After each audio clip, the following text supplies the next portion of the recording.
Welcome back to World War Live, or rather World War Now. I'm your host, Conrad Franz, joined as always by Dmitry Kalugin, and it is World War III. It's all here. It's all real. And I guess for those that aren't aware, last week our 5-hour live stream that could be classified as World War Now episode 153. So here we are for World War Now episode 154. And to say that we have been monitoring the situation would be an understatement. And again, we pray for peace and safety. That is, first and foremost, obviously, here on the show, we want to make sure that we're praying. I mean, I've had people talking to me about they have all of their family are in Iran.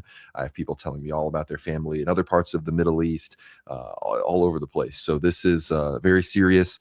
I don't believe the current death count is anywhere close to accurate on either side of this thing, especially regarding American soldiers as well. So everyone needs to be attending the liturgy, keeping these things in prayer and whatnot. But all of that being said, at a certain level, an analyst, as a World War III analyst, all of this brings an unfortunate smile to my face because there's so much to discuss, so much to talk about, so many of the small angles and hypotheticals that Dmitry and I have explored on the show are happening now in real time so quickly that it's too difficult to even analyze all of them. So obviously there's so much going on. We're going to be discussing the rumors of Chinese and Russian intelligence being used by the Iranians to target American and Israeli assets. We're going to be discussing the new Ayatollah, where he is coming, what's going to happen there, the rumors of ground forces as the U.S. Attempt to storm and take some of these islands in the Persian Gulf. Of course, the economic situation as the Strait of Hormuz remains closed. And of course, we're going to be discussing the state of the actual battle itself, what has been struck, who is being involved, and how it's faring. Are the Iranians really getting as destroyed as Donald Trump would have them believe? Are they winning? What's the perspective here? So I could go on forever. I could keep yapping at the beginning before we dive right into it. But Dmitry, how are you doing? I've done a few live streams since we last spoke, so it's good to talk to you. Yes, it's been an incredibly slow week. It felt like it was going on forever. There was just so much news to take in, really. All the military analysis, all of the analysis of diplomacy going on with various nations in Europe and the Middle East. There was a lot of chatter, a lot of lies as well, lots of misinformation literally being thrown about. In fact, the two nations which are most involved in this conflict in the Middle East, obviously, we have Israel in the West and Iran in the east of the Middle East. Both of the nations have shut down their respective internets to some extent. Iran, in particular, is like 95% shut down. There's almost no photographs from the inside of Iran revealing any of the footage, at least from private persons. It's not like the conflict in Russia, Ukraine, where, I mean, to this day, 4 years in, the Ukrainians are literally still using Twitter, TikTok, and creating footage of Russian bombardment of different sites, etc. But in Iran, we don't see that. So the fog of war is incredibly dense. And in Israel, I think they've already made it a rule, at least since last year in June 2025, when Iran was really heavily bombing key sites in Tel Aviv and Haifa, that, look, you're actually not allowed to legally film any of the Iranian caused damage and the missiles flying in and damaging getting through the Iron Dome and actually posting it online. So now it's a criminal offense in Israel to do that. And of course, the Israelis are more or less, afraid of their government given what they've seen over the last several years. At least those Israelis who are liberal on the left wing, opposing Likud and Netanyahu, I think they're more or less afraid of actually going against the totalitarian, almost military dictatorship that Israel has become since the 7th of October 2023. But in Iran, we have basically an entire national mobilization. The entire country is on the edge of essentially preparing for a cataclysmic civilizational total war, which at least at this point we're 8 days into at the moment. And yes, there has been very staggered reports of exactly the losses suffered by each respective side in this particular conflict, and there are still people calling for diplomatic mediation, conferencing solutions, which is quite hilarious because last week, Conrad, before the bombing that took place, on Shabbat morning, there were actually calls for a meeting between like Steve Witkoff and Abbas Araghchi on Monday, and so this bombing of Iran, this assault out of the shadows, this backstabbing like Talmudic invasion, it took place literally amidst negotiations, which essentially reduces any sort of possibility for, shall we say, ceasefire talks further and further, into the future. I mean, especially the Iranians, their trust level of the so-called international community, of any European partners, of anyone who's a member of NATO has dropped to the lowest minimum. And we'll discuss, I think, some of the some of the countries involved, but some of those nations are directly members states of NATO. For example, Turkey has participated in shooting down Iranian ballistic missiles. We've had Cyprus being the target actually of Iranian drones and long-range missiles, things like this. And obviously, the Gulf states. There are so many different factors into this mosaic, Conrad. But I think it'll be a really good time sort of breaking that down. This really, I would say, one of the most densest weeks of news that we've covered on the show. 150 plus episodes in. It really is one of those most consequential weeks of the Third World War, if I may say so.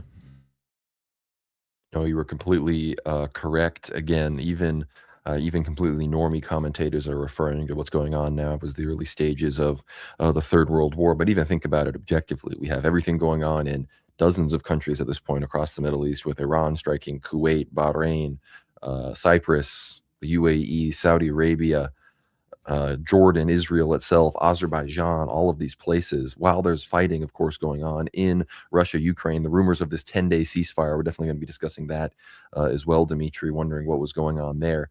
And then, of course, there's obviously major events going on in all sorts of other peripheries around the world. America's redeploying to Ecuador and all these other places in these drug battles. There's other things going on in the South Pacific right now. So it really there's worldwide fighting going on in Africa. The fight in the Congo and in Sudan is escalating. Even the Sudanese junta is pledging to support Iran against they have their hands kind of full with the rapid support forces. But we're going to be talking about all of this and how it all connects. And if you've been watching World War Now, you would already know all of this. And so again, I'm not trying to advertise or pitch, but we've got a lot of super chats coming in. And I think part of that is because people are satisfied with the coverage we've been giving, because it's been vindicated and they are not in the dark. Whereas people who have been, I don't know, randomly scrolling Twitter or watching the television or even listening to any number of other podcasts, informed or misinformed, they don't have as clear of a picture of what's going on as people that are subscribed to World War Now. So thank everybody for being here. Of course, I don't need to remind you guys to super chat, but if you want us to answer any questions, be sure to send in any super chats. We've got some here already from our boy Porphyry Allen. He says, greetings, happy merchant media coverage. World War Now friends, please pray for enlightenment in these chaotic times for our leaders, our dear streamers, and one another. So true. We are now streamers here on World War Now. I haven't recorded a show besides our Ether Hour with Anthony Westgate in a while, and I want to encourage everybody. I guess I will be sure to share my screen here to get behind the paywall at worldwarnow.co.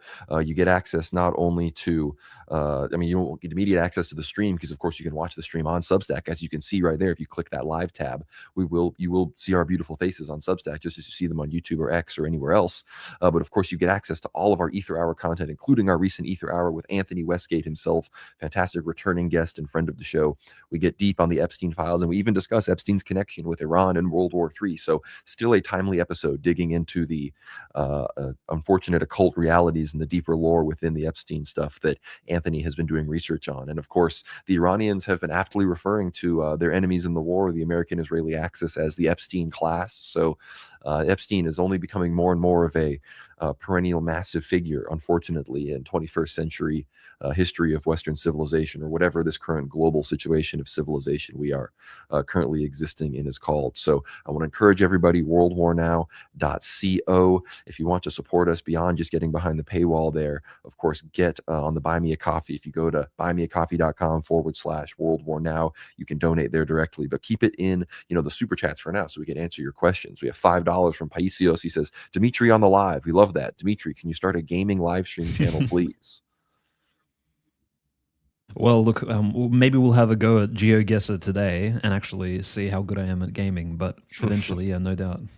It's true. Dmitry is going to stick around for some Ethno guessers, so we'll see some World War Now gaming. $50, huge super chat from Jonathan Kelly. We've got Jonathan Kelly and Porphyry Allen in the chat, the two heavy hitters of the super chat game. He says, thoughts, this iteration of Israel is destroyed by the current conflict, and its place will emerge in a ecumenist state, which people will hail, saying, look, finally, there's peace in the Middle East, and ecumenism will bring about the Antichrist. That is a very likely reality, Jonathan Kelly. I feel like it's either going to be something like that, or some insane Haredi Zionist state that'll or not even Zionist, just some insane religious Jewish state, because the demographic situation in Israel, the people that dominate are these Haredim, the guys you see in the video with their hats and ringlets running around doing the stuff. They're everywhere, and they are soon going to demographically control the politics of Israel, and maybe they'll take control. So who knows? Or people have talked about, again, the classic dream of just the basic Muslim anti-Israel activists, of just the mad rush from every country by anyone that they can gather, from Iran, from Jordan, from Egypt, from Yemen, just to Israel, and it just is swamped and overwhelmed, you know. And again, who knows? Anything could happen in these very, very chaotic times. But we're going to be exploring all these realities. Of course, the prophecies come into all of our analysis, so that will not be lost here. But we have $5 more from Rasputin Archive. God bless. Stay vigilant. Thank you, brother. Looking forward to recording our next part 2 of our Rasputin series with you soon, because that is very important, just as important as everything that's going on right now. We have $10 from Sideshow Bob 51510. Are there any prophecies of Spain during World War III or the coming golden age of orthodoxy? I can't remember anything specifically about Spain, although so far with Spain refusing to allow America or anyone to use their bases to attack Iran, I would say they are looking good as far as World War III goes. Do you have any Spain thoughts, Dmitry? No, I think what faces Spain is essentially, I think, what faces most Roman Catholic countries in Western Europe. Like, this is the big question. Spain is one of the daughters of the Roman Catholic Church, one of the loyal ones, right, alongside other countries like Austria, Italy, and I mean France, right, long fallen. But Spain was one of the last holdouts of actual Roman Catholic conservatism for such a long time. General Franco was a pious Roman Catholic, and he held out Spain for such a long time. And then, of course, after General Franco stepped down and the constitutional Spanish monarchy was restored, we know Spain became literally the first country in Europe and possibly even in the world that legalized same-sex marriages. So, I mean, that really shows you how quickly the slippery slope can descend, how quickly you can just fall off the edge. So literally, liberalism needs to be held at bay no matter what. You cannot compromise, because General Franco, there was no proper successor after him, and it appears that the monarch was in no position to oppose the hyper-liberal, it seems, bureaucracy that Spain developed. But I think Spain will probably face the same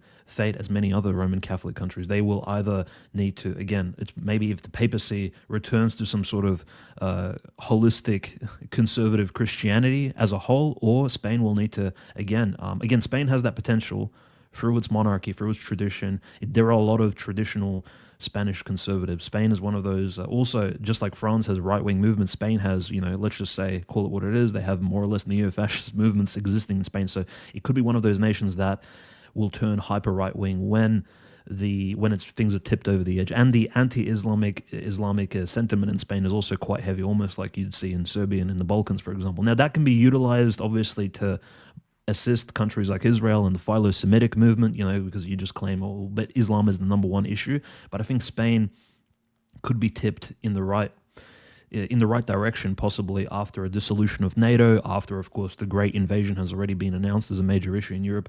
But in terms of prophecies, I think Spain at the moment, the state that it's in right now, there's nothing good really facing it. I think any of the cataclysmic events which will take place, if NATO ever steps into a major war with Russia, as some of the Russian analysts have predicted, Spain no doubt will be sending troops to the east in order to face, Orthodox Christians in combat. So that's unfortunate, but who knows in the future? I haven't read specific prophecies, and that's the downside of the West and Central Europe in losing its Orthodox Christian tradition, is that there were not many saints from those native peoples who emerged to give these clairvoyant foretellings about their nations, potential, future destinies. And that's one of the main downsides of losing, that God's grace. And that's why, so many Orthodox Christians now converting their fellow colleagues in all these nations in order for that to be reattained. So you can finally reconnect with literally, Christianity and regain that potential futuristic foresight for the saints and elders. I mean, that's one of the main benefits of being Orthodox. Like, we, as Russians, we understand what the future holds, and the Greeks as well. There's a certain confidence there because we know bad things will happen, but we also know there is a potential, hope-filled future that we may embrace if we're worthy of it. So that's the thing, and that's probably what, who knows what awaits Spain, really. But if you're a Spaniard, you should definitely be praying for your homeland and for your people, absolutely. I mean, love your nation and love your extended family to the greatest of your ability, absolutely. Now, and as far as news with NATO being deployed anywhere, I mean, look, as we're reporting this, we don't have any details, but there was an explosion at the entrance of the U.S. Embassy in Oslo. There were minor injuries, but authorities have not provided any details or the nature of the attack. So who knows what that is, but we can anticipate the PSYOPs are probably about to hit a level previously before unseen. So we have $5 from Jonathan Kelly. World War Now is content maxing. It's true, we're content maxing. I'm going to have to try to not lose my voice because I've been talking so much in the past few days. Had a beautiful liturgy this morning, met Metropolitan Saba, finally met my bishop. So things are going well, all things considered. So God bless you all. Thank you for the super chats. $2, Rasputin Archive. Greek LGBTQ squadrons deploying as we speak.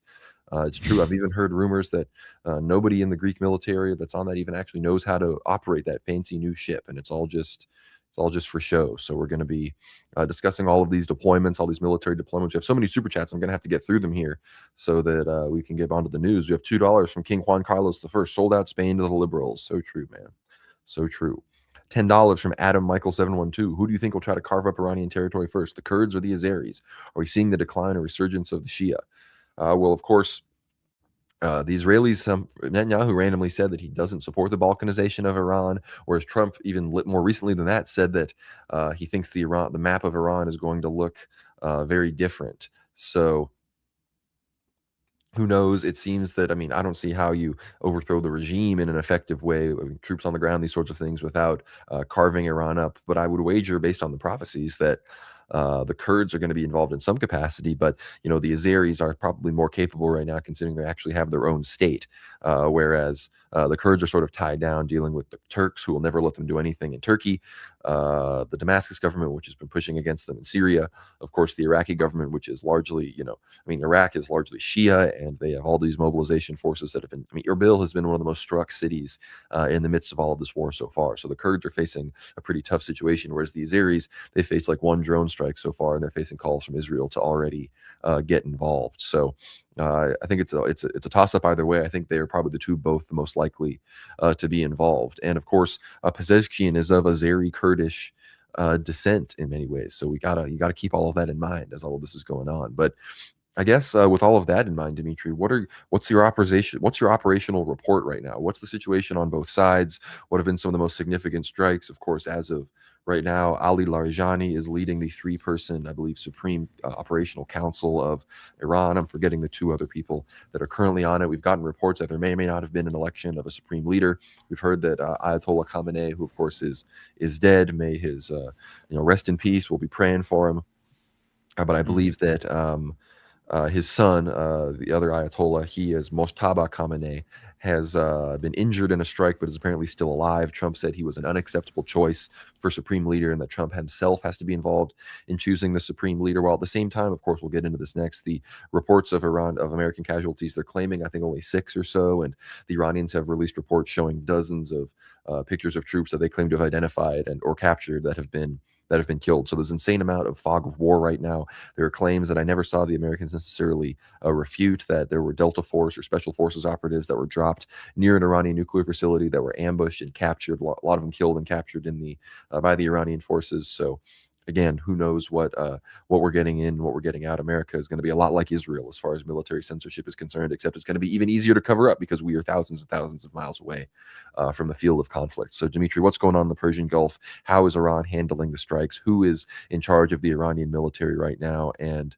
what have been some of the most significant targets struck? I saw one of the tallest towers in Dubai, what is it, Tower 12 or something like that, was struck in Dubai. The CIA has pulled out. Multiple embassy structures have been struck, including in Baghdad. So the Iranians their targets have been so accurate that it has caused people to speculate that the Russians and the Chinese are giving them targeting intelligence. So I know there was a lot that I just said, but what are your thoughts? No, I think the operational report, I think we can definitely just base this off of some of the reports coming out of the West. Unfortunately, and maybe fortunately for themselves, Iran actually hasn't been reporting in somewhat of an accurate fashion exactly the losses they've suffered, and I think that's more or less correct. Now, in terms of general civilian/military casualties, the numbers are reaching well over 1,000 at this point. Probably between 1,000 and 2,000 people have perished in Iran, both in the military and among the civilians from the various bombings that the US and Israel has conducted throughout this week. So that's quite a large number of people, if you especially consider that, well, we don't actually know the total losses that Israelis have suffered at this point. We know there are civilian casualties in Israel, but most likely we are seeing the very disproportionate losses by the Iranians. And that's probably because, one, the US and Israel had the element of surprise.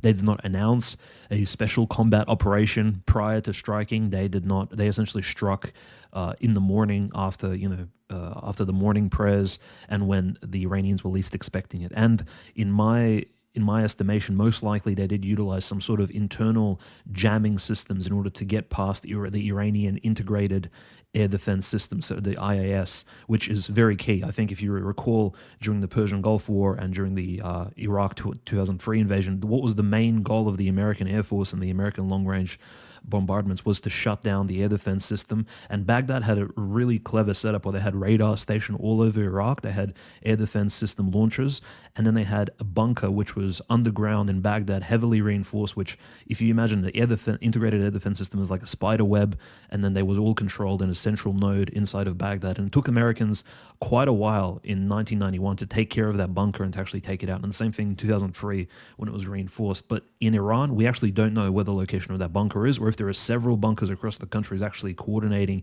the strikes. But what we saw on the 28th of February was a little bit crazy. We actually saw successful Tomahawk strikes against key military sites of Iranian power. So it was almost, as much as it probably was a beheading strike, it was also a strike against Iranian, shall we say, symbols of authority. It's equivalent to if NATO was to attack Russia, they would actually strike the Kremlin or several facilities around Moscow. That would be the equivalent of what we saw today. They would also strike the various command centers, like the one that Prigozhin captured in Rostov-on-Don, right? The Southern Command Center, which the Ukrainians have never struck, because the Russians have a fairly good defense system, which actually protects them from these long-range Flamingo missiles, Storm Shadows, and various other drone implementations, which it appears that either Iran wasn't prepared or that some of their radar systems were in fact jammed, or maybe there was internal sabotage. But the fact that these Tomahawk missiles and these Israeli airstrikes actually took out several commanders of the Iranian military as well as the supreme leader on the same day, in the same hour, which is an incredibly effective, I think, strike. Look, the equivalence of this would be if the Russians killed, for example, the chief commander of the Ukrainian military, Kirill Budanov, when he was still in the position of the SBU chief, Zelensky, key other members of Zelensky's cabinet, maybe even the foreign minister of Ukraine, all in the same day, which, again, it's hard to imagine something like this even, or from the Russian perspective, that's like killing President Putin, killing Andrei Belousov, the defense minister, killing somebody like General Gerasimov, the head of the Russian Special Military Operations Command. So Israel has, well, at least according to Western reports, Israel and America have taken out the Iranian Minister of Defense, Aziz Nasirzadeh. They killed the head of the IRGC. That is probably the only confirmed kill besides the Supreme Leader himself, because we know there's a new IRGC commander. He's actually had a press conference. His name is Ahmad Vahidi. So he's actually come out, and that's very important because if we recall, the IRGC has been literally the target of these constant strikes throughout, since they killed Qasem Soleimani, even back during the first presidency of Donald J. Trump.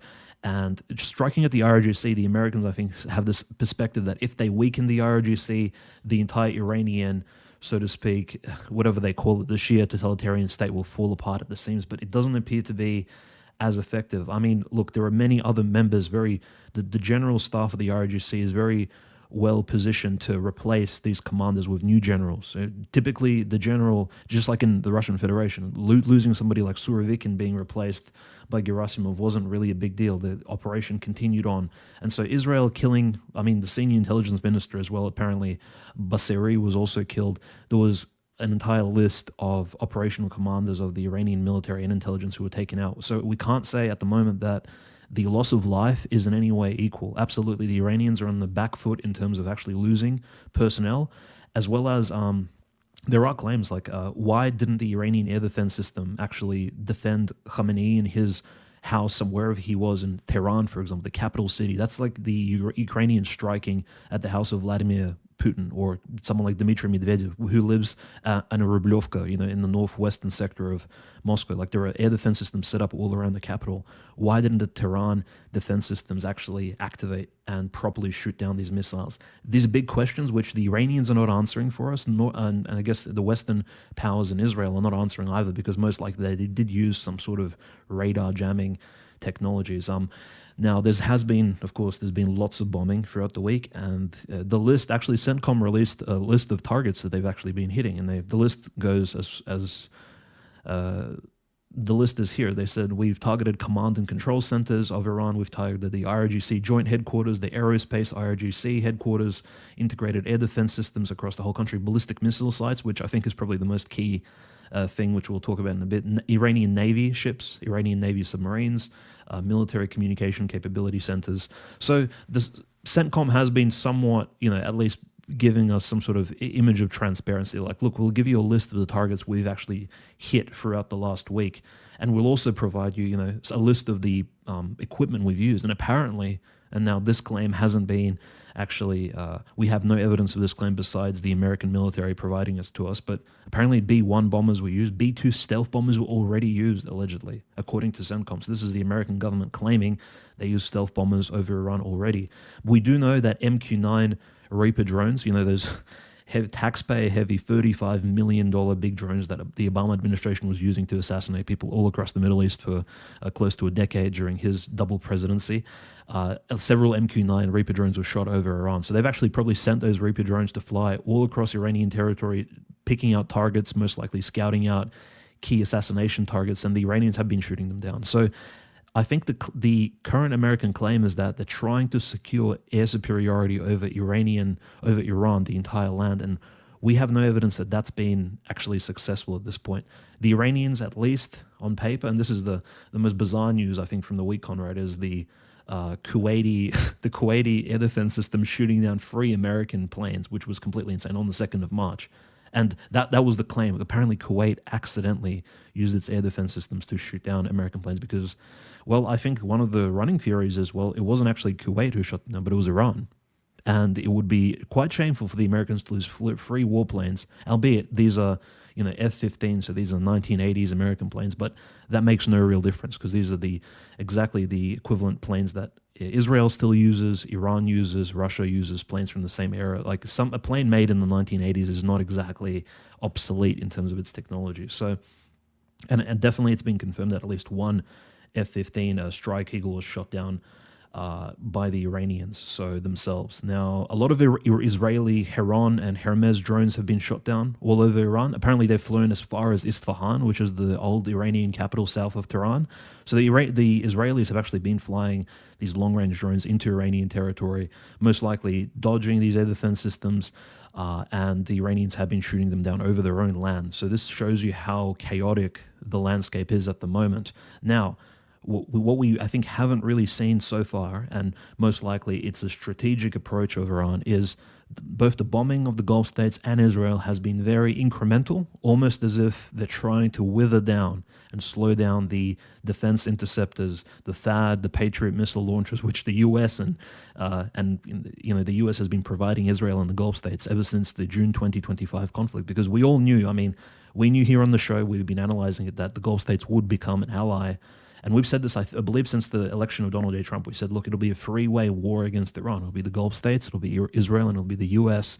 And all 3 of these, 2 of these nations in the Middle East, the Gulf states and Israel, will need their own local air defense, which Iran has taken out. I think one of the biggest strikes against, look, we'll maybe talk even about rumors about the Abraham Lincoln being hit, but definitely one of the most successful Iranian strikes so far. They've taken out a massive radar in Bahrain, which apparently scans a territory of 5,000 kilometers, which pretty much reaches up to the Black Sea. It's literally the entire Middle East is covered by this massive radar scanner, and the Iranians took it out. So incredible success. There are claims that the Iranians are shooting down civilian, they're flying drones into civilian targets and hotels and things. But as we said last week, can Western media sources, can the Western political elite even judge Iranians for striking at these, adjacent targets to military bases, etc., after all the havoc they've wrought, via supporting Ukraine and Russia, literally targeting civilians for the last 4 years straight, as well as what Israel has caused in Gaza. So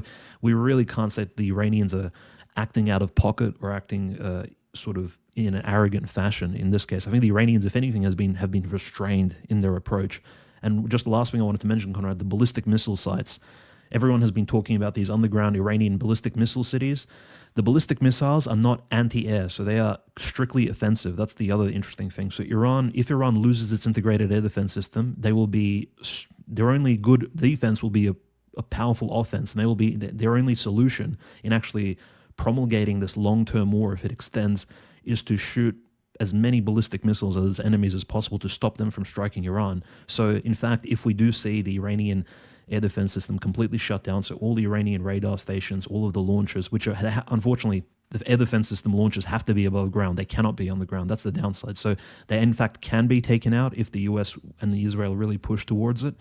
However, the ballistic missile sites hidden underground with launchers which are secluded, with false launchers. There are decoys stationed in all these other locations. These things will be functional for literally maybe even decades. It'll be a war of attrition, which I think the Gulf states and Israel are not prepared for. So it's quite the situation at the moment in Iran, where the US, I think, and I agree with Cameron McGregor, it is a little bit confusing. Like, yes, you can take out, say, air defense launchers. You can have, maybe even the US can secure air superiority over Iran.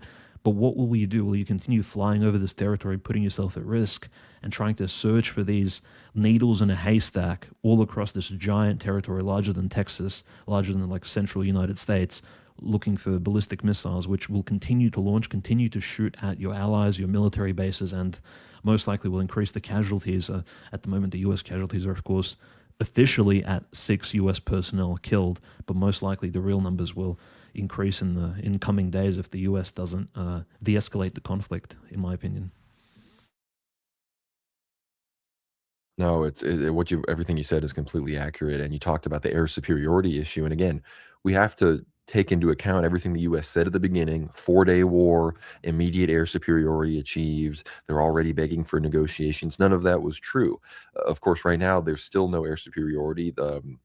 Caroline Levitt even said that now they think they can achieve it within 6 weeks. So what happened to it was immediately achieved. And look, we can see that the B-52 bombers that are taking off for strikes on Iran are currently loaded with long-range AGM-158 JSSM missiles, meaning they're launching those from outside of Iranian airspace into Iran. So again, Iranian air defense largely are, of course, taking a hit, but they haven't all been destroyed, of course. And as somebody in the chat even have mentioned, they're probably saving some of these air defense because, in theory, the Americans will assume they have this air superiority and will start doing more and more flyovers. Obviously, there already have been B-2 bombing flyovers over Iran, extensive of these sorts of things. But eventually, the Israelis will start flying their jets over. Americans will start flying their jets more over Iranian airspace, and then they'll be able to achieve these shoot downs of these jets, which again, not only are there the three jets that were reportedly shot down by Kuwait, but I believe there are two other F-15s that CENTCOM is heavily censoring that were also shot down by Iran directly. They're just not admitting it. Reports are that American troops even had to briefly go on the ground into Iran to recover the pilots of these planes, but we don't know, though. They could have easily been captured by Iran. Ali Larijani, again, the leader of Iran right now, effectively has said that there are American troops that have been captured, have said that the casualty rate is much higher than it really was. And again, you mentioned some of these radar systems that have been taken out. I mean, so many of them. I believe it's like almost 20 extremely expensive sensors ranging up to $4 billion in damages have already been sustained by the Iranians. The Iranians are striking hotels across Dubai, Bahrain, these areas that are supposedly housing American soldiers. So we're not getting any real updates on the casualties that have been experienced there. But we're seeing some pretty apocalyptic scenes out of Tehran because, of course, the massive oil depots, for the first time actually today, as we're recording this, Israel and America decided to strike Iran's energy infrastructure directly, their refineries. The Iranians claim the refining is still continuing, but the oil is leaking out into the streets and civilian neighborhoods, into the ground. There's like apocalyptic hellfire spreading everywhere.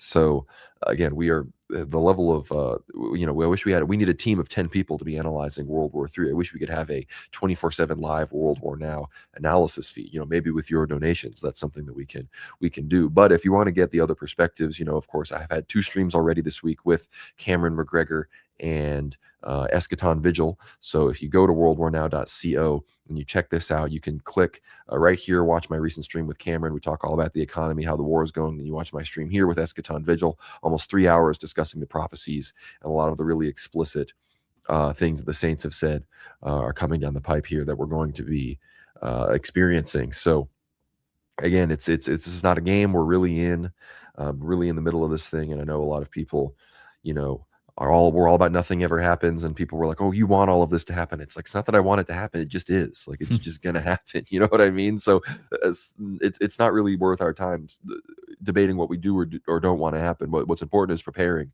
in body, and more importantly in soul, because what's the show about? It's about repentance. If somebody asks you what World War Now is about, that's the answer. It's a show about repentance and praying for the destruction of Israel. Just kidding, just kidding. But that's a big part of it as well. But it is amazing seeing one of the. I mean, some of the footage that we've seen recently. And that's one thing we haven't discussed yet is the involvement of Hezbollah. They've officially entered the war, and they have been showing very very impressive results on the ground. The elite Radwan forces have at least like 4 or 5 times at specific parts of Lebanon have engaged the Israeli forces and pushed them back. I believe it was yesterday, March 6th.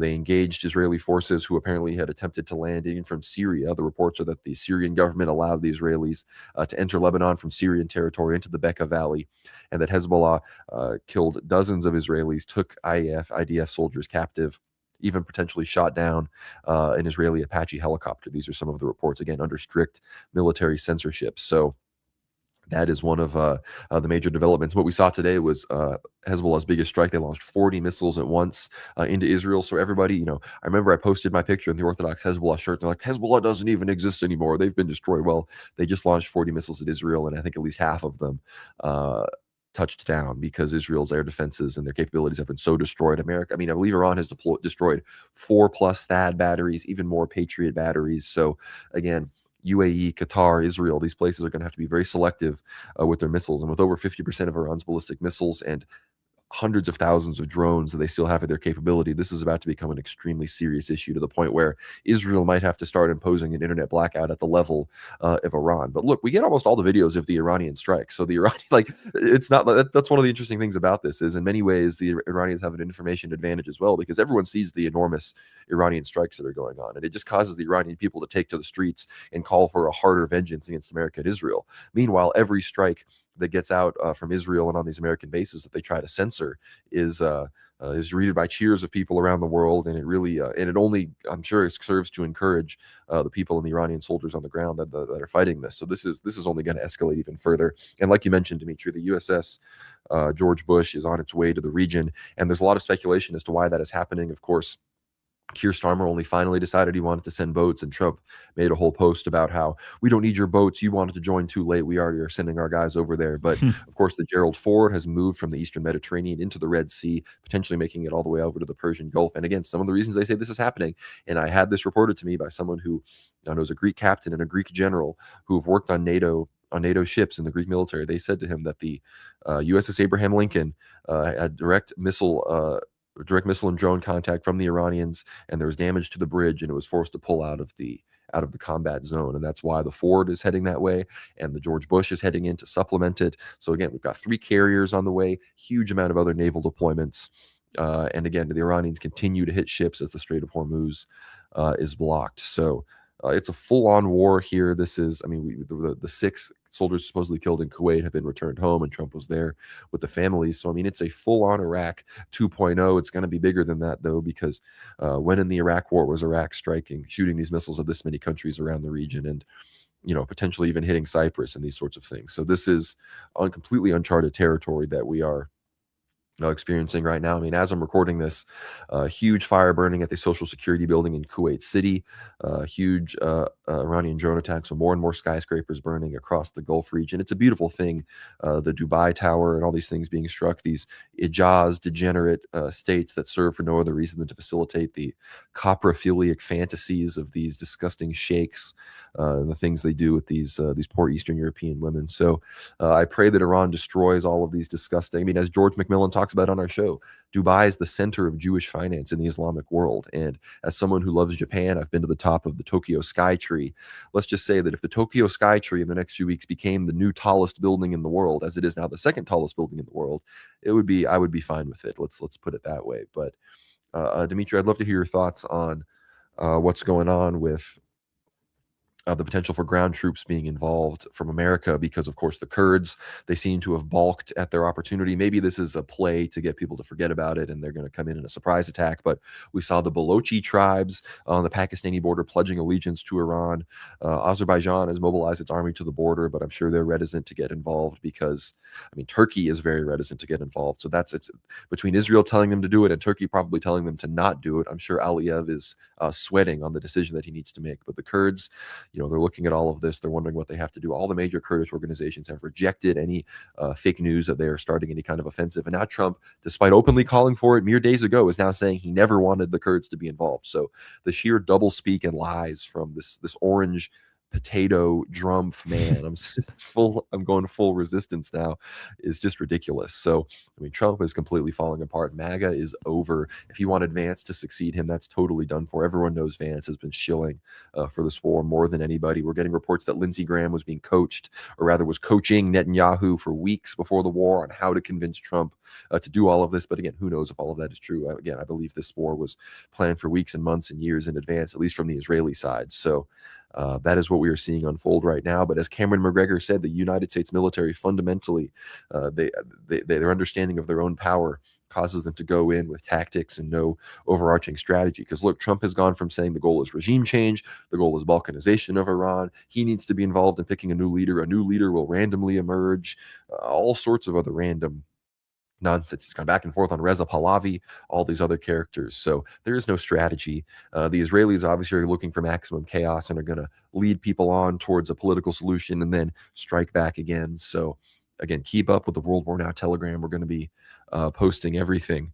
But the question is, Dmitry, will there be American troops on the ground in the next few weeks, in the next few months? What has to happen to facilitate that? Because, again, if these rumors are true about American ships being hit and the actual number of American casualties, I don't know if Trump can just do his pretended we achieved victory and walk away from this in the next few weeks like he may want to.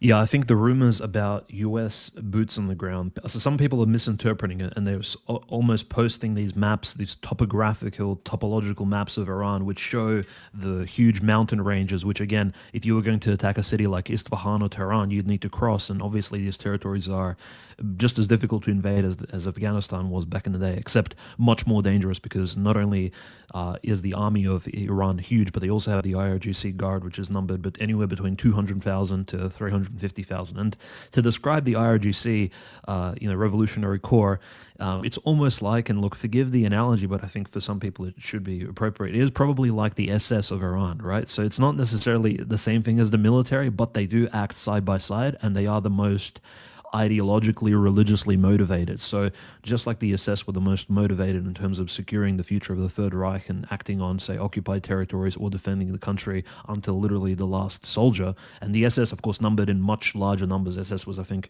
some people estimate between 800 and 1 million men in total number. The RGC, it's much smaller, but also you have to just keep in mind the RGC was also heavily attacked over a long period of time, and they've lost personnel.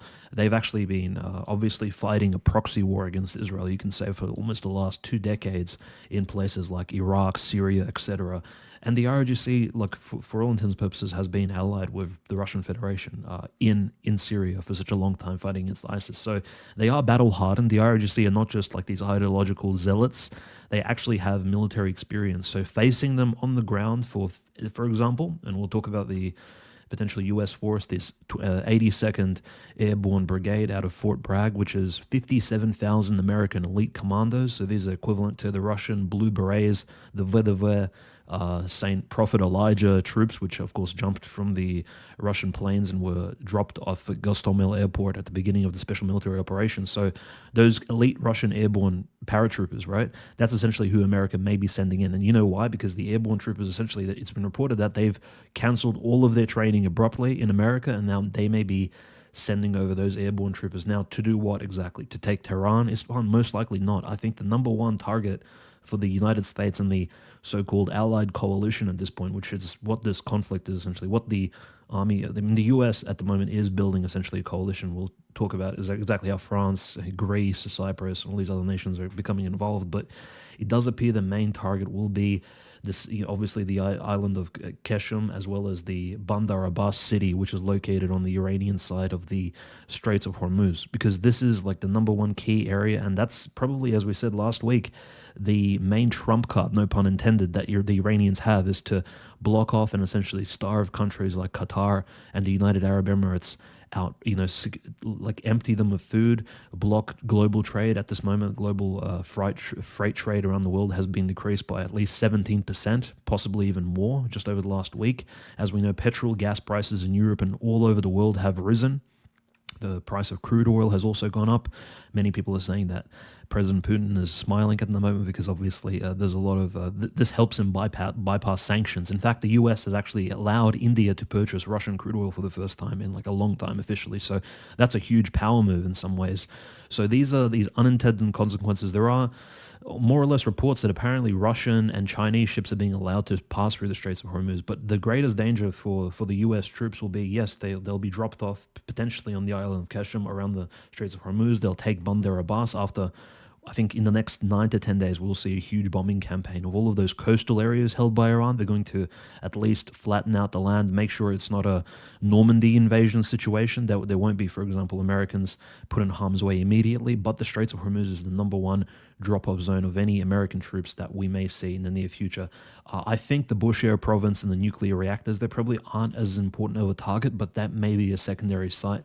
Some of the other military analysts have actually mentioned that in the southeast of Iran, as you mentioned, Conrad, the Balochis, right, so like dare I say, like the Tuscan Raiders of the conflict, they may become involved. They may cross the border. Those radicalized by the idea of a liberated Balochistan may be pushed. Again, think about it. The Pakistanis are not exactly an ally of Iran, unfortunately. So who knows? The Pakistanis may use this as an opportunity to offload a lot of those Balochi, the Balochi tensions onto Iranian territory, in a similar way to how the Syrians and the Iraqis will, hopefully, according to their particular plans, will use the Kurds from the west in order to offload all of these mercenaries and essentially militarized hyper-zealous Islamists to attack the Shia Muslims. And the Balochis potentially will, maybe with the assistance of the US, secure themselves a foothold in the southeast of Iran along the coast there. But definitely the Straits of Hormuz will be the key target if Americans will be doing a drop-off. Now, why did I say 9 to 10 days? Because it's estimated by some key shipping experts as well as people like analyzing logistics of the trade going through the Straits, that the United Arab Emirates, in particular Abu Dhabi, Dubai, will actually run out of food in the next 9 to 10 days.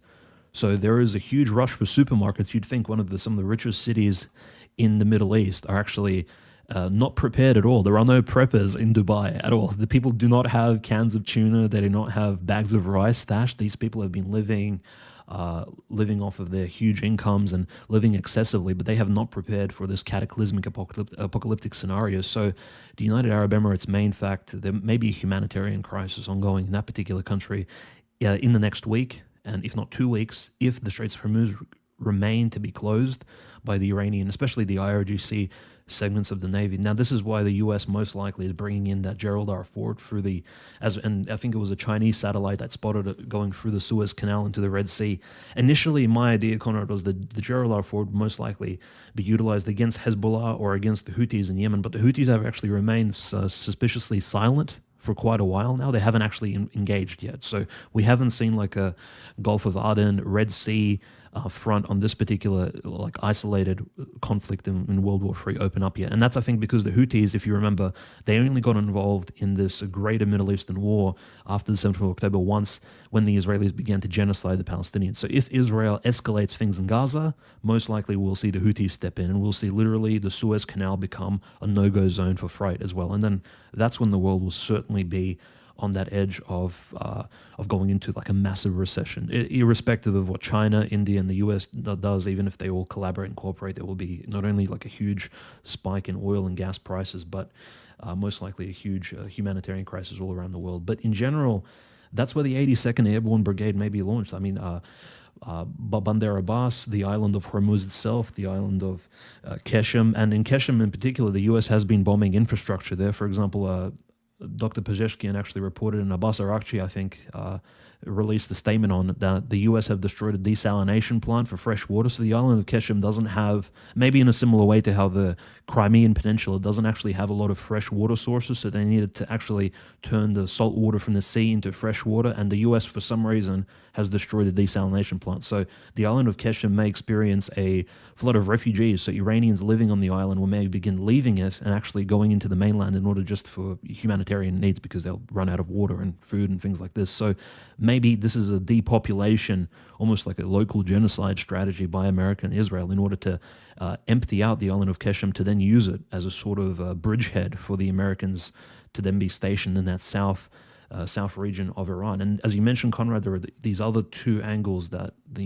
U.S. and its allies may employ in sort of destabilizing Iran from different directions. So the southeast is problematic. The Straits of Hormuz is the number one location which Americans may drop off. But the Kurds, there's been this huge news story being thrown out at us that the Iraqis are allowing the Kurds to cross the border into Iran, and there are skirmishes taking place on the borders. But unfortunately, there hasn't been literally any footage that we've seen. We haven't seen these huge, if you recall, when the Syrians were pushing the Kurds back, when the armies of al-Jilani were pushing the Kurds further into the northeast. There was all this footage of essentially the jihadis on their Toyota trucks, on their pickup trucks, riding through the desert, and we literally had footage of large numbers of troops making these movements. At the moment, we haven't seen any footage, videos, or any sort of confirmations that the Kurds have actually crossed over into Iran. So that's potentially a future thing that may happen. We do know that there are tens of thousands of Kurdish militants stationed in Iraq at the moment. Now, how do the Kurds themselves understand that they are being used as pawns, just as they have been used in Syria? They've been betrayed by their closest allies of Israel. Like, these are just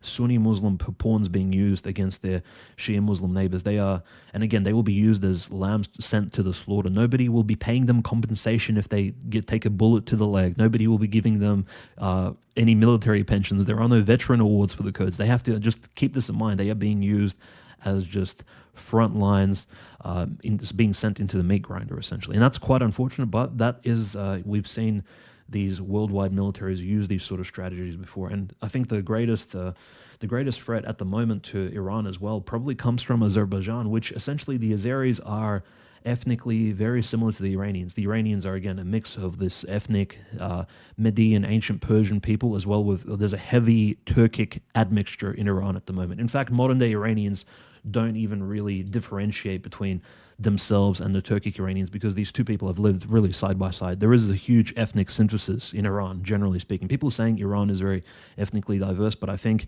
over hundreds of years, these two ethnic groups have almost solidified into one, into a unifying whole. But what's really interesting is that there has been reports from Baku in Azerbaijan. Aliyev himself, the president of Azerbaijan, has been throwing out accusations against Iran that apparently there have been drone attacks against the Azeri targets. And Masoud Pezeshkian actually spoke with Vladimir Putin, was it less than 24 hours ago, over the telephone, and he said that the reports that Iran attacked Azerbaijan or is preparing to strike it are actually false. So the Azeri claims and the Iranian claims are not actually aligning, and it's very interesting how Dr. Pezeshkian is reaching out to Vladimir Putin here, because we do know, recall, late last year in 2025, there were huge allegations against Azerbaijan, supporting Ukraine, obviously sending some of their oil to the ports of Odessa, actually giving Ukraine energy across the Black Sea, essentially using themselves as a conduit to provide Ukraine support, which again positions Azerbaijan into this in this sort of weird, puts it in a really weird, precarious situation. And look, people were calling for a special military operation into Azerbaijan from the Russian patriotic community last year. That wasn't very long ago.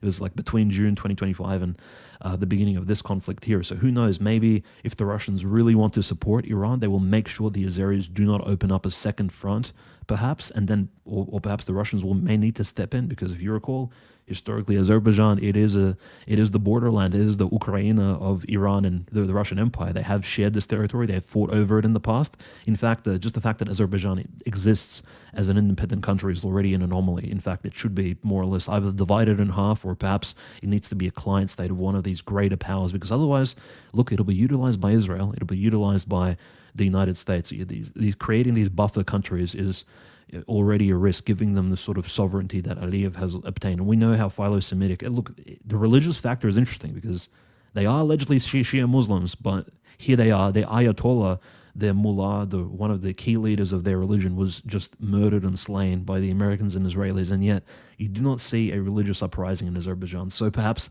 the philo-Semitism is actually overpowering, and the secularism is overpowering even the basic Shia Islamic religious feelings and the fervor in Azerbaijan. Hope probably not among the rural population and the people living outside of the cities, but certainly we haven't seen huge protests in Baku or anything of that sort. So who knows what the Azeris will be doing? But definitely, in my opinion, like if the Russians really want to assist Iran at this point, like going into the future, they may need to keep these areas in check. That will be absolutely key in what's to come. And I don't think it'll be very costly. Russia shares a border of Azerbaijan. All they need to do is mobilize, a certain number of troops and just keep them there on the border. And the Azeris will be, I think, deterred from engaging in this savage and predatory conflict against the Iranian people. So, I mean, that's the hope going into the future. But there's so many angles to really look at. And yes, the aircraft carriers are well and truly on the move. As we mentioned before, super important, but keep in mind, during the Iran 2003 war and the 1991 Gulf War, there were way more aircraft carriers involved against Iraq. I believe in the first war there was five or six aircraft carriers and the same number in 2003. So the power of the American Navy at the moment is not at its full potential. Even if the George W. Bush aircraft carrier crosses the Straits of Gibraltar, enters into the Mediterranean, and makes it to the Sea of Arabia, three aircraft carriers is still not the same. It's only half of the force that was used against Saddam Hussein's Iraq. And you'd have to really think, what exactly is Trump's goal? Like, he's going for almost a full takeover of Iran, at least the airspace, a destruction of the entire Iranian Navy, which Trump claims, he claimed just a few days ago that was achieved. 44 Iranian ships have been destroyed. The Iranian Navy is completely offline. It's like, great, what's the next step? Because three aircraft carriers, with all due respect, is not enough to subdue a country like Iran. A lot more is necessary. So exactly what plans does Trump have for the future? Or is he going to plan potentially a way to de-escalate the conflict? I have my doubts about that. We know the conflict most likely will have, if anything, an escalatory bend, as obviously Iran will continue to utilize some of its newest air defense systems, as well as the hypersonic missiles, which we haven't actually seen in action yet. Iran is, and I agree with like, the Iranians have been reporting, Conrad, that they've been using old missiles, and we have to agree we haven't actually seen any footage of hypersonic missiles being used against any of the Gulf targets, nor the aircraft carrier, nor any of the ships, the destroyers that the Americans have positioned next to Oman or next to in the Sea of Arabia. So it's quite curious. Iran is really saving its bets, and for whatever reason, once the Americans bring in more reinforcements into the Sea of Arabia, perhaps we'll see the Iranians actually striking out and actually using their full arsenal against the forces armed against them. That's true. I do think there might have been some hypersonics perpetually used. I think some of them might have hit Jerusalem and maybe a Mm, few others, but they've been extremely limited. And it is clear that they've been say. I mean, look, I don't think that Larijani, when they tweet things out, he's not tweeting every day like Trump is. So I think when they tweet things out, they're generally using reliable information. And that means that the American casualty reports that they're talking about, that's got to be more than they're saying. And I think as far as the fact that they are still saving some of their top missiles is still very real, and the fact that they've already depleted the defense systems is extremely it is encouraging for the Iranian side. I mean, look at the situation with Hezbollah. Look at the amount of trump cards that they haven't even pulled out yet. The Houthis were able to have landings and touchdowns in Israel, firing all the way from southern Yemen. mm. When all these air defenses were active. So imagine if the air defenses are almost completely depleted, Hezbollah shooting, Iran shooting, Iraqi militias are shooting, and then suddenly the Houthis enter out of nowhere. I mean, this is a disaster for Israel. So again, there's still cards that the Iranians have yet to play, and we're 8 days into the war. No air superiority. So many lies have been exposed from the U.S. that again, it's hard to say Iran is winning when they've taken such heavy casualties. I mean, at this point, 1,200 plus civilian casualties. Again, like Dmitry said, major leadership losses between the supreme leader, the head of their Ministry of Defense, the top leaders of their military. But again, from a strategic perspective, Iran is undoubtedly punching above their weight, considering the amount of damage that they've caused, considering what are undoubtedly higher than expected casualties and these other things. So this is really quite an incredible thing to watch. We have $20 from Jonathan Kelly. Higher Claude code. Unfortunately, we're anti-clanker here. We're all into life here. You know, we pay real people to make the thumbnails and all of that. So support the show, because we ostensibly will be employing more real people at some point in the future. But thank you for the $20, Jonathan. Your support is always greatly appreciated. We had another big super chat, $49.99, $50 from Tatiana M777. Have you come across the prophecies of Elder Athanasios of the island of Euboea? They're extensive and detailed, even name the future czar, /John. Think of John Vatatzis. I don't know if you can find in English. I read in Russian, can pass along. Please send it to Dmitry and I on the Discord or on Substack or wherever you can message us. Those are the kinds of things that we love the community to help us out with. So thank you so much for the $50, Tatiana, and we would love to discuss those prophecies from Elder Athanasios. So that sounds amazing. Thank you very much. $5 from Ewar Mapping. How do y'all think this will transition into the Greco-Turkish War? Do you think Iran will have to lose so that a Kurdish state will form? I could see Iran losing. I could see Iran winning and a Kurdish state still attempting to being formed in Iraq and Syria. So again, there's all sorts of ways that this could play out. But I frankly think that there's if I had to guess how that goes down, I would say Iran does so well in this war, and America is going to continue to pressure Azerbaijan. Azerbaijan is going to come up against pressure from Turkey to not enter the war. America is going to realize Turkey is the current regional obstacle because Saudi Arabia, the UAE, the reports are all that they have been secretly encouraging America to increase their strikes. They've been itching to get involved in the fight themselves. So Turkey is going to be the one power standing in the way from a full-fledged regional NATO-esque alliance against Iran. And so that could easily be what leads to Erdogan's fall and regime change. Erdogan could be maybe facing threats from Greece. So he moves on Greece. He then falls. The new Kemalist government tries to pick up the pieces. They pick up the pieces and America sicks them on Russia. So I think that's a pretty simple and basic way that could play out. But thank you for the question, Ewar Mapping. That was good to get that laid out here an hour into the stream. So thank you for the question. Real World War Now Patriot. We have $6.99 from Alpha Bravo. Great work, gentlemen. So much amazing content. Thank you, GSP. Great to see you. You guys have been cranking out some good episodes at the War Report as well. So we'll have to have you on. Maybe we'll do a Iran War collab stream with War Report and World War Now, and we can hype it up on both channels. So let's do it. But thank you all for the super chats. We've got a lot of viewers on all of the platforms right now. We've got 74 people over on Substack, so amazing to see, as well as over 100 plus people on YouTube, people on X. So hello Substack chat, hello everybody. Be sure to send in any super chats you want answered. But it's incredible to see everybody. More red alerts from Hezbollah into northern Israel as we are recording this. So really so many different angles on this that we could discuss. Of course, the Greek deployments to Cyprus. Of course, we have the French being deployed to defend Cyprus as well. The French and Germans are somehow getting involved here. Keir Starmer, I can't remember if he changed his mind on whether or not Britain will be involved only defensively, but he was having ostensibly some more restraint than many of these other nations.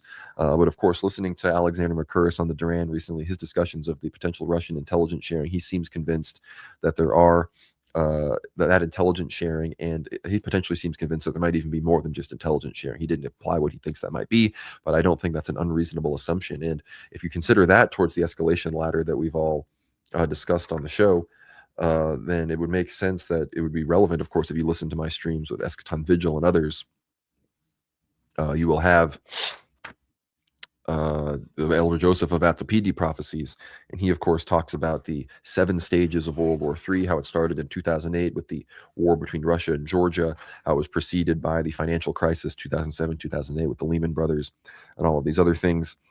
And of course, and for phase 2, he said, an attack by America and Israel against Iran is imminent. The war, by God's grace, for Greece will start from below. If the war starts from below, you will suffer few hardships. If it starts from above, you will be destroyed. That's St. Cosmas of Aetolia. And I think that, to me, that's always meant, will it be like a northern NATO war, or will it be sort of a southern Middle East war that really kicks World War III off? I guess you could consider Ukraine, factor that in there. There might be some other interpretations, but that's always been mine. He says, however, war will also break out in our neighborhood. It talks about the Balkans and these other things. But then he says, then the Russians will move to help their allies, especially the Iranians, who will be under attack by the Americans. The Americans will have occupied Iran's coastal zone after a fierce struggle, but they will not be able to advance inland due to the strong resistance they will face. The Russians will sweep through all of Persia and destroy the American/NATO forces. Then they will invade Iraq, Syria, Jordan, Lebanon, Kuwait, and finally Israel. That is when the first attempt to use nuclear weapons by the U.S. and Israel will occur. And of course, we know that St. Philomenos of Jacob's Well, martyred by Zionist settlers in 1979, prophesied that the Russians would make it to Mount Tabor, which currently resides, of course, in northern Israel, if you recognize such a nonsensical country by such a name. But when it comes to this potential ground operation on the coastal regions of Iran and the Persian Gulf, of course, I think what might be the first to go is this Karg Island, which I'm reading here from the New Arab. It says, a senior U.S. official vowed to take control of Iran's oil on Friday as the devastating regional conflict triggered by the U.S.-Israeli war on Iran neared its second week. What we want to do is to get massive oil reserves in Iran out of the hands of terrorists, White House advisor Jared Agin said in an interview with Fox Business. Ultimately, we're not going to have to worry about these issues in the Strait of Hormuz, he said, referring to the strategic Gulf choke point vital for global energy. We're going to get all the oil out of the hands of terrorists. U.S. President Donald Trump has so far refrained from commenting on Iran's substantial natural resources.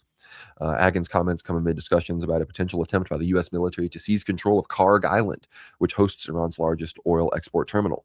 The island, located in the Gulf about 30 kilometers off the Iranian mainland, facilitates as much as 90% of the country's oil exports and is vital for Iran's economy. Michael Rubin, a senior fellow at the American Enterprise Institute, has described seizing the island as a no-brainer for the U.S. Taking control of the country's energy resources could allow the administration to further choke the Iranian government's revenues, he told the Washington Post. This comes as U.S. news media indicated that Trump is moving closer towards deploying ground troops inside Iran, a move he has publicly long ruled out. NBC News reported on Friday that the U.S. president has expressed serious interest in sending U.S. troops into Iran during private conversations. Two sources told the broadcaster that Trump is not considering a large-scale invasion, but the deployment of a small unit of troops to conduct a strategic operation on the ground, according to the report. So I could see a situation where, whether it be the coast of Iran or this Karg Island thing, where they try to deploy maybe a few thousand guys, really take an area over, and then there's just an absolute disaster. There's like absolute destruction. Potentially, the evidence is then revealed that the Russians shared the intelligence with the Iranians to conduct the strike, and something like that then triggers a much broader. Maybe America just immediately escalates in Ukraine, and this thing really turns into an undisputable World War III. You can see how the rest of the show could just be Dmitry and I saying immediately plausible scenarios that could light this tinderbox off, far more predictable than something like the assassination of Archduke Franz Ferdinand at the beginning of World War I. So that's the level that we are at right now. That is the situation. It's really incredible that we are living through this and living through these times. But as far as the escalation on the civilian infrastructure, which includes the oil infrastructure, the recent strike by the U.S. was against this desalination plant. And again, Iran, who does have a water crisis, no doubt, so it will hurt. Only 3% of their natural water, their drinking water, comes from desal, whereas Israel and some of these other Gulf countries, it's upwards of 75, 80, 90% in some situations. And some people were criticizing Iran for their immediate response not being to target Israeli desalination plants.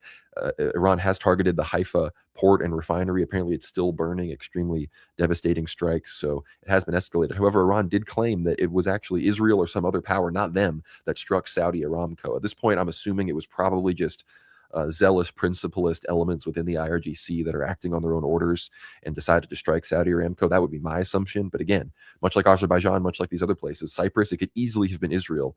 I would say Cyprus and Azerbaijan would be the most likely in those situations to then drag Britain, drag these other powers, Turkey potentially, into the war against Iran. So you have to be thinking about these strikes from a PSYOP perspective. But as far as Iran's water crisis, I know the rains had been increasing in the past. I don't know how severe the water crisis is now. I'm sure America and Israel are going to be trying desperately to exploit it now to pressure the Iranian people to work against the Basij and the IRGC that are currently in control.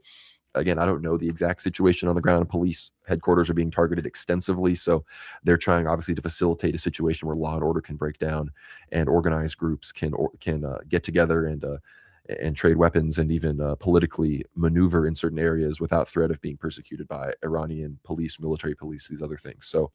So much going on as we are recording this. Strikes are raining down. We still don't have any updates on the explosion in Oslo. I imagine that'll be another potential false flag, at very least some kind of excuse for escalation. But Dmitry, I'd love to hear any other thoughts you have on the military situation. But we have heard reports of the supposed 10-day ceasefire that either recently ended or has been going on as the Iran war has been going on. I haven't seen any confirmation of it. But of course, I've been somewhat encouraged by Lavrov and Peskov's statements that, have been even slightly more supportive of Iran than I might have even actually thought. The intelligence sharing is positive. But is it true that Russia halted the war in Ukraine basically to allow the U.S. and Israel to have more maneuverability and military access to attack Iran? Is that what really happened? What's going on there? Yeah, I think the hold on apparent Ukrainian energy targets, right? The attacks, the drone waves, the Iskander missile strikes against Ukrainian targets is clearly, I mean, Ukraine is still experiencing this winter turndown where they had, upwards of, according to the mayor of Kiev, 3,000 apartments in the city of Kiev, which did not have any electricity whatsoever. There was entire blocks and streets, which, again, including cities like Odessa as well and other cities, Kharkiv, for example, that have run out of electricity because the Russians have shut down the local electricity stations. Not without criticism. There have been of course, reports from inside. Like these are regular people suffering, right? So the rich houses in Ukraine, the rich mansions, Bankovskaya Ulitsa, which is like the Ukrainian center of the CBD, the place where Zelensky and his cabinet gather. They of course have private electricity generators which will work under emergency circumstances. But the regular folks all across Ukraine are actually suffering from this horrendous continuation of this big winter in 2025, 2026. So we have to sort of feel and pray for those particular regular people. They're in no position to protest against the Ukrainian totalitarian government or against the terrorism of Zelensky. And in fact, all the actual men have already been, I mean, to a large proportion, all the pasionari and all the men with actual like high energy have been already transferred to the front lines, or at least imprisoned, or are afraid to actually come out onto the streets because they'd be instantly arrested. So there's no one really to oppose the Zelensky regime. And I think the Russian 10-day or so stand down is just a continuation of the 5-day stand down we saw several weeks ago, when they essentially went a little bit easier on the energy infrastructure of Ukraine. But in fact, on the ground, there are still huge bombings going on of Ukrainian defensive targets. For example, the city of Konstantinovka, some insane footage of fabs dropping, of what appears to be all kinds of area, like massive area disruption bombardments of Konstantinovka city as the Russians sort of progressing and taking, again, bombing the territories and the apartment buildings and defensive structures the Ukrainians have built up, and then, of course, progressing later on the land for these particular locations. The Russians are still holding Kupiansk, they're still holding some of these major sites, and it's the serious consideration that the Russians are, for whatever reason, slowing down in order. Again, these are claims that apparently the Russians have slowed down in order to allow, Ukraine's allies some breathing room to support the war against Iran. I think this is a hypothetical scenario, which I think we haven't really seen evidence for at the moment. Now, if we see a literal ceasefire that the Russians will sign with Ukraine in the next week as the war in Iran escalates, so if the Russians sign a ceasefire at the same time as like the 82nd Brigade drops off and takes, the Straits of Hormuz, for example, then I think we can really talk about a weird dogovornichok situation where the Russians will be, in fact, almost probably found guilty of collaborating with, most likely, not only their own enemies, but the enemies of their allies. And at that point, yes, we will absolutely not only throw out, some of the lightweight allegations that we've been pushing, we'll just, of course, speak to the facts on the ground. And at the moment, however, the Russians are, in fact, still holding off the Ukrainians in two particular points, Kupiansk and on Zaporozhye along the Dnieper River. Again, the Ukrainians are still trying to break down the Russian defenses in these areas. And the Russians have taken, I believe, several villages just this week alone. So these reports that the Russians are standing down, I think, are somewhat futile. They're just thrown around in order to throw disruption into the media sphere. The Russians also took two villages specifically in the Kharkovskaya Oblast. So there's clearly like an opportunity there for the Russians to continue pushing the Ukrainians. There's also the huge energy discussion. Obviously, the Druzhba pipeline, right, the oil pipeline running from Russia across Ukraine into Eastern and Central Europe has been disrupted. Zelensky has claimed that the pipeline has been damaged, although he's not interested in fixing it. And obviously, this has led to an energy crisis and an oil crisis in countries that are somewhat allied to Russia, Slovakia and Hungary. And so this is now leading to Viktor Orban, and I believe there is an election coming up in Hungary very soon, of taking a very strong anti-Zelensky position and stance. I mean, these are two NATO, European Union countries which are very strongly, I think, in the Russian camp, and so Zelensky's trying to weaken their hold on power because they're obviously the two most pro-Russian, I would say, two most pro-Russian countries in NATO at the moment. Unfortunately, we can't say the same for Greece, for example, but we'll talk about Greece in a little while. The most interesting thing is that Viktor Orban said that in 1 or 2 days' time, if Zelensky does not give a conclusive statement on the Druzhba pipeline being rebuilt and for oil to be transferred to Hungary, he may cease energy. He may, of course, release certain files that he has about Ukrainian corruption, which, again, even if Orban leaks every single, for example, Hungarian intelligence, even if he leaks the equivalent of like the Ukrainian Epstein files and reveals that Zelensky has been purchasing large amounts of cocaine over the last 4 years, it's still not going to, I think, break this particular coalitionary support for the Ukraine.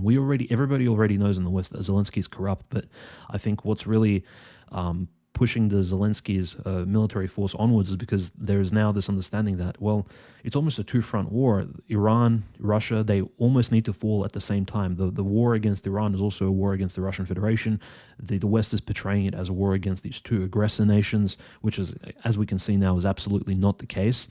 And it's just very interesting how Viktor Orban, his election run in 2026 will be obviously a guarantee of whether or not Russia will retain some of those alliances that it's built throughout the last 4-year period. And very clearly, the rise in oil price. This oil crisis that we've spoken about, Conrad, it was probably the underlying reason as to why America even went into Venezuela in the first place with the Gerald R. Ford aircraft carrier group and the destroyers, and they eventually, of course, kidnapped Maduro, and the reason was it was to secure, at least guarantee in the long term, at least the flow of crude oil around the world to secure oil prices. But it still hasn't helped. The Straits of Hormuz have already risen oil prices. Europe is, it has been experiencing a gas and energy crisis to begin with. However, the only country more or less untouched by these prices is France, by the way, because why? Nuclear reactors. And in fact, France, I believe in late 2025 actually had a positive. In fact, electricity prices went down to zero, so nobody paid electricity bills because the nuclear reactors have been working overtime. And that just shows you the power of the nuclear industry, what maybe the future that Russia can lead in that, and through Rosatom. And this is why probably the Americans and the Israelis have been aiming for the Iranian nuclear industry in the first place, because a self-sustaining Iran with nuclear reactors all over the place built, and that could, of course, boost the Iranian economy and the infrastructure to surpass any sort of sanctions placed against them. So again, this is probably why there have been these, despite the fatwa against nuclear weapons, there's been this false claim that Iran is using nuclear technology to potentially weaponize it and proliferate nuclear weaponry to create nuclear weapons themselves. Again, this claim is completely bogus at this point. And there have been new allegations, Conrad, that apparently Iran can construct up to 11 nuclear warheads in the span of a week if allowed to further enrich their nuclear uranium, which apparently they still have somewhere hidden in underground facilities, which is, again, just warmongering claims in order to continue this conflict forward. But very interesting. Obviously, crude oil prices have gone up. Russia is now allowed to openly trade with India. And this is a huge benefit to, again, the Russian Federation. As we said from the very beginning, weeks ago, I believe, we predicted this, that Russia will not lose because of the Iranian war if the US and Israel start. It will only win because Russia's already sanctioned all the way, to the highest extent, 20 to 30,000 sanctions. The only Russian major corporation that isn't sanctioned is Rosatom, so Russia's nuclear technologies can continue to freely be proliferated, exported around the world, and that's tactically done, I believe. And obviously now Russia will be able to, again, bolster its economy. Not that we believe Russia's economy was ever in danger of being shut down, but Russia can clearly, again, push and continue to fund its military going forward. There will be no threats of the recession hitting Russia as hard as it will hit the United States and China if this conflict continues forward and if the energy crisis increases. If anything, the demand for Russian oil will only go up as the war continues. And for Europeans, the Europeans will become more dependent on not just Russian gas, but Russian oil, and there'll be more pressure put on Ukraine to stop harassing these Russian energy shipments to the rest of Europe. Like, Ukraine will be potentially highlighted and labeled as the enemy of the European Union by sabotaging these energy lines. And look, things may only get worse if the Houthis and the Yemenis people rise up against Israel and America. If things escalate in Gaza, who knows if the Gulf of Aden and the Red Sea become untenable for freight. There will be a huge LNG crisis in the world, and most likely the Russian oil and Russian LNG will be even more let's just put it straight. Russia will benefit as long as, if the war in Iran continues and it extends itself over several months, if not years, as horrendous as that will be for the Iranian people and the rest of the Middle East, Russia will only benefit economically. As to the comments of Peskov and Lavrov, I found Lavrov's comments very intriguing, where he says Russia will do everything to sort of halt the Israeli and American aggression against the people of Iran. Now, what does that mean? How can Russia deter American and Israeli aggression? I'm not too sure, because they do have the one Stoichi frigate located in Oman at the moment. This corvette frigate will not be able to stop the American Navy. Will Russia potentially escalate the war in Ukraine? People are obviously still waiting for that siege of Kramatorsk and Slavyansk. Will Russia somehow begin actually halting energy exports to Europe altogether and actually force Europe, literally to pressure the United States and Israel into actually surrendering. Who knows? There's many scenarios of how Russia can actually impact the current war in Iran in a positive way and somehow put a at least slow down this particular war of aggression against the Iranian people. But generally speaking, there are a lot of I think chips in the pool of Russia, and it has to utilize them correctly. Russia can also, of course, also stand down entirely, and there are theories out there that Chabad Lubavitch is pulling all the correct strings in order to allow Israel to extend dominance and to take down the Iranian radical anti-Zionist regime. That is a potential theory that's out in the works, but I think it's too early to say that Russia has betrayed Iran. Certainly, Russia hasn't sent some exorbitant number of military hardware and equipment since the war began. We haven't seen huge footage of Ilyushin planes flying into these various military airports in Iran. Russia has supplied Iran up to this point, but since then we haven't seen Wagner, for example, in the Straits of Hormuz positioning themselves. We haven't seen any Russian troops on the ground defending key Iranian sites, which maybe, as you mentioned, even the Karg Island, maybe all this war would take to deter further Israeli and American aggression is literally just like in Syria. Like what deterred Americans from taking further lands in Syria and the Kurds as well, obviously under the blessing of Americans and Israelis. It was Russian presence there in Syria which halted the decay of the Dr. Bashar al-Assad's regime by an entire decade. Maybe Russian presence in Iran is what's necessary. And I think the Chinese angle is even more complex because Donald J. Trump has a visit to Beijing. At least it's scheduled on the 31st of March. So in a few weeks' time, Trump will visit Beijing, and that's why probably China has only really pushed for a mediation type of solution. They've obviously said what's going on in the Straits of Hormuz is horrendous, obviously for world trade, things of this nature, but they haven't really made any really strong statements against Israel or America at this point. They haven't sanctioned the United States. Russia hasn't sanctioned the US either. There haven't been any reciprocal, I would say, non-linear solutions to the war that's ongoing, only diplomatic statements. And yes, people are saying, well, so what if Russia begins providing intel through its satellites and other spy networks on the ground to the Iranians? Well, that will be quite an escalation. But in reality, the Americans and the NATO has been providing intelligence to the Ukrainians for 4 years now. So what's 1 week of support against 4 years? If anything, the Russians should be continuing in perpetuity to support Iran through intelligence and using its satellites, because Iran only has 2 satellites at the moment, sadly. So Iran really doesn't have the same sort of covert coverage of the area around the Sea of Arabia and the Gulf states that Russia may potentially have. So in truth, the support of Russia at the moment has been very measured, but we can't say that Russia has sort of secluded itself and betrayed Iran in any way, at least not in this week. Who knows, things may change once there are US troops on the ground, or may see Russia, for example, really pull back its support or make weird diplomatic statements, but you can rest assured whatever the results will be, we'll be covering them in their fullest detail. Won't be, for example, shilling for one side or another. And that's why I think many have found this show to be somewhat educational, because we don't necessarily really censor any of our strong opinions in relation to diplomatic backstabbing and things of that nature. So yeah, we'll just have to watch how it all plays out. No, I couldn't agree more. And we have $20 here from MR Christ is King. What do you think about Zelensky threatening Orban? How comical. And for those that aren't aware, Zelensky has been condemned by the European Commission for he threatened to give Orban's address. He didn't say Orban, but he's threatened to give a certain person's address to the Ukrainian military so they could talk in their language. So he basically threatened to hit Orban with a missile. And the European Commission condemned this, of course. I don't know if Zelensky just took a few steps back on his path toward European Union membership, but that was very much comical. I'd love to get your thoughts on that in 1 sec, Dmitry, but I wanted to report this here.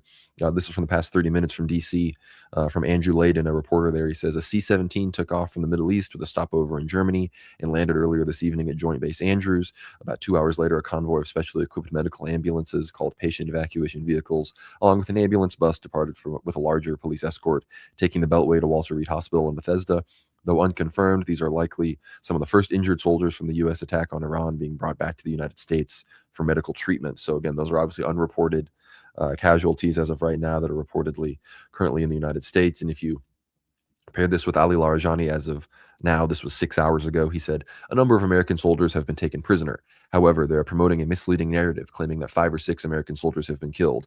Then, soon enough, with the passage of time, they gradually increase the number of the dead under various pretexts, such as incidental incidents or fabricated incidents. So, again, it benefits them to not report the dead because they can use those dead people for psyops. You don't report that a half dozen or a dozen or 30 members of a platoon died. Then you can say they got blown up in a terrorist attack somewhere else that you can control the narrative around. And that's how you control the bodies there. But of course, in theory, Iran would be able to cast aspersions on all of this. So very complicated situation with the psyops. But undoubtedly, with America and Israel, we're dealing with the two most experienced information warrior states that are currently operating in the game right now. So again, with this possibility of Russian troops in Iran and the direct prophecies that talk about it, again, I want to encourage everybody, if you're not praying and repenting about this, do so. And if you're in the chat and you're vaguely Christian or you're not Christian or you're interested in Orthodoxy or you're not Orthodox, whatever you are, I encourage you. Tomorrow is Sunday. Go to an Orthodox church. It's the Sunday of St. Gregory Palamas, very Orthodox saint and a Sunday. And again, that's the best thing you can do to help out. If you want to wonder, how can I help in this war? How can I help the side of justice and good? The answer is you can go to church and enlist in the barracks and army of prayer in Christ and, pray with the saints in the divine liturgy. I would say that is the best thing one can do. And I don't know if we have much other church news. We can kind of integrate church news into everything else, but, people are, wondering some statements. I would say the best statement I've heard from anyone, and this should frankly just be the whole Orthodox Church should just agree with Archbishop Saba here on his perspective. And again, much like the Zelensky-Orban situation, Dmitry, I'd love your thoughts on this. But Archbishop Sava of Zelenograd, in a Telegram post, March 2nd, 2026, he said, they say Iran is about oil or sovereignty. It is not so. Iran is about faith. Yes, unfortunately, Muslims do not possess the true faith. The Christian cannot but testify to this. But what we see today in the attack on Iran is a satanic hatred of faith in God. If they could, they would do the same to us. But for now, they are doing it through Little Russia, which has adopted Ukrainianism. So, I mean, he's Rebbe Schneerson pilled. Rebbe Schneerson, they know they want to attack Russia. Russia is just as much Amalek as Palestine or Iran is. So I thought that was an incredible statement from Archbishop Savas. Mhm. I've met him. He did testify to me that he was very much against Zionism, Jewish supremacy, and ecumenism in his talk to me. So his recent statements have only confirmed that he is a man of his word. But I'd love your thoughts on all those news items. No, I think Archbishop Sava of Zelenograd, and if, for those interested, Zelenograd, it's quite a new city located to the northwest of Moscow. So it's essentially like a new. It's still in the Moskovskoye Oblast, but it's just another locale, another commercial district located outside of the larger 10 million person Moscow city. And this archbishop has. This is the first time he said something based. He's actually been. I believe his history is very interesting because he comes, I believe, from a generation of white immigrants, and they actually migrated back to Russia during the 2000s, or I believe in the 1990s, when he was just a teenage boy. So, in fact, he can speak. He's multilingual. He's very educated. He has this very based understanding. As a young archbishop, he has this based understanding of where Russia should go in the future. And again, he has, in some ways, been one of the most outstanding hierarchs of the entire Russian church. Just a very level position on the Ukrainian conflict, on this war in Iran, which many Russians are not specialists in by any stretch of the imagination. Like a lot of Russians have been very focused on Eastern European matters, but Archbishop Sava is very much aware that, yes, evangelization in Iran is difficult. It's difficult in places like Pakistan as well. For example, Pakistan is, like a lot of people say, well, the Gulf states, it's very hard to convert people to Orthodoxy in them, but it's already been officially stated by, I believe, Father Georgy Maximov, one of the head and I think Father Andrei Tkachov as well, some of these chief Russian priests specializing in ministry works and sort of spreading orthodoxy in the online media sphere in Russia. They've basically argued that Pakistan is probably the most dangerous country to be an Orthodox Christian in. It's like almost impossible to convert to the faith in countries like Pakistan. And Iran really wasn't on that list, yes. And this is a very measured approach by Archbishop Sava. He's very based on that. He's mentioned the Great Replacement in the past several times. He's been on programs celebrating the history of Russia, Russian monarchy, things of this nature. Opinions which some people may view as hardcore right wing, but in fact he's only reflecting and very old Russian Orthodox Christian tradition, and not just Russian. I think this is just generally speaking the based Orthodox Christian position that all Christians around the world should probably embrace. Like he's a very correct hierarch, and he's also Conrad. I think in some way repeating the statement of Patriarch Kirill of Moscow and all Russia when he himself, the Patriarch of Russia, sent his condolences to the President Pezeshkian and all the other leaders of Iran about the murder of Ayatollah Khamenei, which is, again, it's just a confirmation that the Russians have had a warm relationship with the Iranians for a long time now. The Iranians have allowed for Russian churches to function on their territory. And look, the Russian relationship with Iran over the last few hundred years has been up. There's been ups and downs, certainly. There's been wars, there's been conflicts. But this current regime in Iran, at least as it has been since the 1990s, the new Russian Federation relationship with Iran has been quite warm, and it's been only warming up over the last few years. So in fact, potentially the evangelization of Persians and Iranians was a potential in the near future. Now, who knows what kind of sticks in the wheels the Israelis and the Americans may have thrown by throwing all this entire process of warming up diplomatically between the Russian Orthodox Christians and the Shia Muslims by engaging in this conflict to begin with. Like, this really hasn't benefited. And I know people are saying, for example, in many of our tweets and the comments, why would you support Iran, an Islamic country, against Israel? But the thing is, Iran hasn't been persecuting Christianity. In fact, it hasn't been doing that for at least 200 years at this point. The last time an Orthodox Christian has been martyred in Iran was over 250 years ago, I believe. There was a Georgian princess, or maybe even during the medieval period. It's been a very long time since Shia Muslims have actually implemented any sort of anti-Orthodox Christian policy. So the reality on the ground is that, look, there are many countries around the world where proselytism, where evangelization is illegal. One of those countries, by the way, is the Zionist state of Israel. So you can't actually convert Orthodox Jews to Christian Orthodoxy. Surprise, surprise. That's actually not allowed.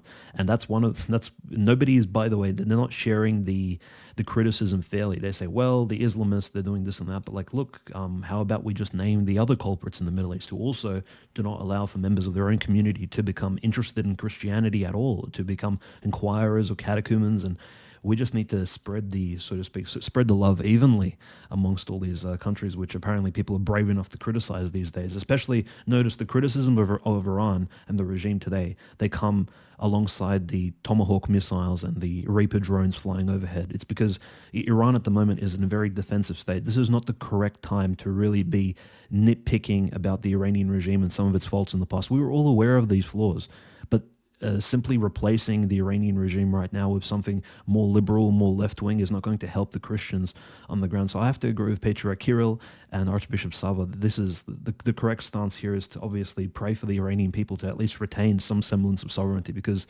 Lord forbid the Iranian government falls apart now under pressure in the next few weeks from the long-range bombardment, the assassinations, things of this nature. This will not end well. And in fact, you can imagine the type of Christianity that will begin spreading in Iran. It won't be Orthodoxy. It'll be evangelical Zionism. It'll be all kinds of, like, tens of thousands of Protestant sects will be moving in, Jehovah's Witnesses, as we saw in countries like Ukraine. Whenever sovereignty is lost, you have all these various sects, cults begin moving in. China's a good example. When China opened up to the West, and China has, yes, China has a rising Orthodox population as well, but it also has problems with all these other, shall we say, Protestant denominations, which I'm not even sure, with female pastors and things like this, which the Chinese government doesn't even know what to deal with at the moment. But that's what they want for Iran. They want to culturally enrich the country, and basically send it back to the Stone Ages, spiritually speaking. And supporting the war against Iran, even if you're anti-Islamic, is really not the way to go. It's not geopolitically well-minded. It's not reasonable. It's not a sober approach to what's happening right now. And clearly, if anything, this Pete Hegsephian sort of I'm a Christian crusader against the Iranians may only turn Shia Muslims against Christians in general, because they'll see Pete Hegseth, they'll see all these Protestant pastors, Trump's spiritual advisor, that crazy woman who was advocating for, to support the state of Israel and for the building of the third temple, all these other things as a sort of outcome of Christian collaboration with Israel against Iran. Like, these things will only potentially radicalize Shia Muslims who've always been, a bit less radical towards Christianity than their Sunni Muslim neighbors. And look, as I said last week, Donald J. Trump met with members of Al-Qaeda in the White House, and they sprayed cologne at each other, et cetera, et cetera. So we should just keep in mind these people are hypocrites, the people in Trump's administration, sadly. And all of these particular criticisms of Iran's regime, really, they shouldn't be taking place right now, because what we're seeing is the murder of innocents. It's already been confirmed, more or less, or a confirmation through silence that, look, they did actually shoot at a girls' school on during the first hours of the attack, and yeah, there were tens of girls killed in Iran, and the American military will be investigating that and exactly how that took place, how that happened, because there's a lot of ideas about that attack being intentional in order to demoralize. Some people are claiming that it was accidental. But these particular attacks against Iran, surprise attacks, very cowardly strikes without firstly announcing your intention to do so. These sort of preliminary attacks against the Iranian people and just the innocent people stationed there, including the Ayatollah's family. These all things just are not Christian. There's nothing Christian about them. So we just have to keep this in mind. So I think the Orthodox Christian attitude has been correct. And look, since the time of Ivan Grozny, Russia has had a very interesting relationship with Iran. If you remember when the Russians took the city, and I keep mentioning this because it's an absolutely based story in a way, when the Russians were attacking the slave-holding cities of Astrakhan and Kazan, especially the city of Kazan on the Volga, and they took that city, and I think they took prisoner almost 30,000 of these Tatar Kazan slave traders. The Russians didn't know what to do with them, so they basically sold the slave traders as slaves to Shia Iran. And I mean, that's Ivan Grozny. That's when Russia was at its peak, Third Rome understanding, when Orthodoxy was well and truly. I mean, there were so many saints in Russia at the time. That was the approach, and that was the approach of the Russian state back in the day, to work with Iran in order to get rid of these more violent, more volatile Islamic elements. So I think the Russian relationship with Iran, it's not a Putin-esque idea. It's not something that has arisen because Russia hates Christianity or loves Islam. This is actually a very measured approach, like supporting Iran for Russians and for Orthodox Christians. I think there is an eventuality, as we said on stream, potentially through diplomacy, Russia can in fact evangelize Iran. It hasn't been done yet, but it is a potential for the future. Now, we know Israel and America will not be improving the state of the Orthodox Church in Iran. That is not on the cards anywhere. That is not in the war plans. That's not in the humanitarian plans. And so it's a little bit silly to speak up about the freedom of Christians in Iran as a major factor to this war taking place. I mean, that's just delusional, and you would also be just lying to yourself and others by spreading this sort of misinformation. You have all these idiots that are like, if you're supporting both sides, you can't support either side. You have to be against both sides. Well, first of all, we're not bombing Israel. We're only bombing Iran on behalf of Israel. There's no equivalency. There's no look, it's APAC, it's the American Israeli Political Action Committee. It's not the American Iranian Political Action Committee. There is no equivalent of Iranian the only Persian influence in America is for freaking Reza Pahlavi and other people that want to take down the Islamic Republic. So again, it's a twofold thing. I mean, one, even if we weren't involved and it was just Iran versus Israel, I'm literally going to be rooting. I mean, I'm obviously going to be rooting for the nation called Land of the Aryans fighting against the Jewish state. I don't understand why we're here in like a right-wing space, a Christian space, a conservative reactionary space, and people are balking. And it's because everyone's been influenced by propaganda. Half of the accounts that you see shilling this stuff, justifying the war, justifying the strikes, talking about Israel as if it's part of Western civilization, talking about supporting Iran as brown third world, as most people are getting paid. So that's why there's all these arguments. Anyone coming at you and seeing somebody saying, respect to the Ayatollah, or I'm praying for the Ayatollah or something. Again, I'm not an ecumenist. I don't believe Muslims are Christians. I don't believe Muslims worship the same God as us. But we pray for all sorts of people that aren't Orthodox. And the Ayatollah, I think, waged a righteous battle against the Zionist entity, and he's passing through the toll houses now. And I wish him the best. And people are, if you look at Metropolitan Saba here, who I had the privilege of meeting when I went to Russia, who made that statement, and people are like, oh, he's the one that made that incredible statement we just read. You can't accuse him of being an ecumenist. Just in the past few months, he came out with an explicit statement saying, Muslims do not worship the same God as us. All of these ecumenist ideas coming out of Vatican II and these other things are totally wrong. So this guy's not an ecumenist, but his country is Russia, and Iran has greatly helped Russia in the war in Ukraine. And so for Russia, I think from a Christian perspective, if I was a bishop in Russia and I was somebody that at least understood there was a justification for the war in Ukraine, then I would be like, look, if we're the just people in this, is it really just for us to abandon these people that have helped us so much militarily? Sure, they haven't put troops on the ground, so you don't have to go that far, but supplying military direct support and other economic relief, obviously that would be a necessity to be called the just power in all of this. So I think that is the reality of the situation there. But again, Shia Muslims in particular, especially in Iran, have not persecuted Christians in a very, very long time. I've even talked to people, Iranians, they've said apparently the last arrest for proselytism, even not just being Christian, for actually proselytizing in Iran was in 1990. And that was like a Schofield Bible thumping evangelical. Again, so when you hear Mm. about proselytizing and that thing being persecuted, 99% of that is going to be against those types of people. And again, for people that say, oh, they're a demon state, they persecute proselytism. Yes, they have a antichrist religion. No one here supports Islam, but you know what other state prosecutes proselytism? Russian Federation. And the idea that you could just go to Russia, stand on a street corner, and preach for your Protestant version of God, you can't do that. But like I've been to Russia, you can't do it. And the understanding of religion and religious freedom, it's such a Western mindset that it's really an Americanist thing to understand that the idea that you could go to a country and it's bad if you can't just immediately preach your religion to people there, that's never been the norm ever.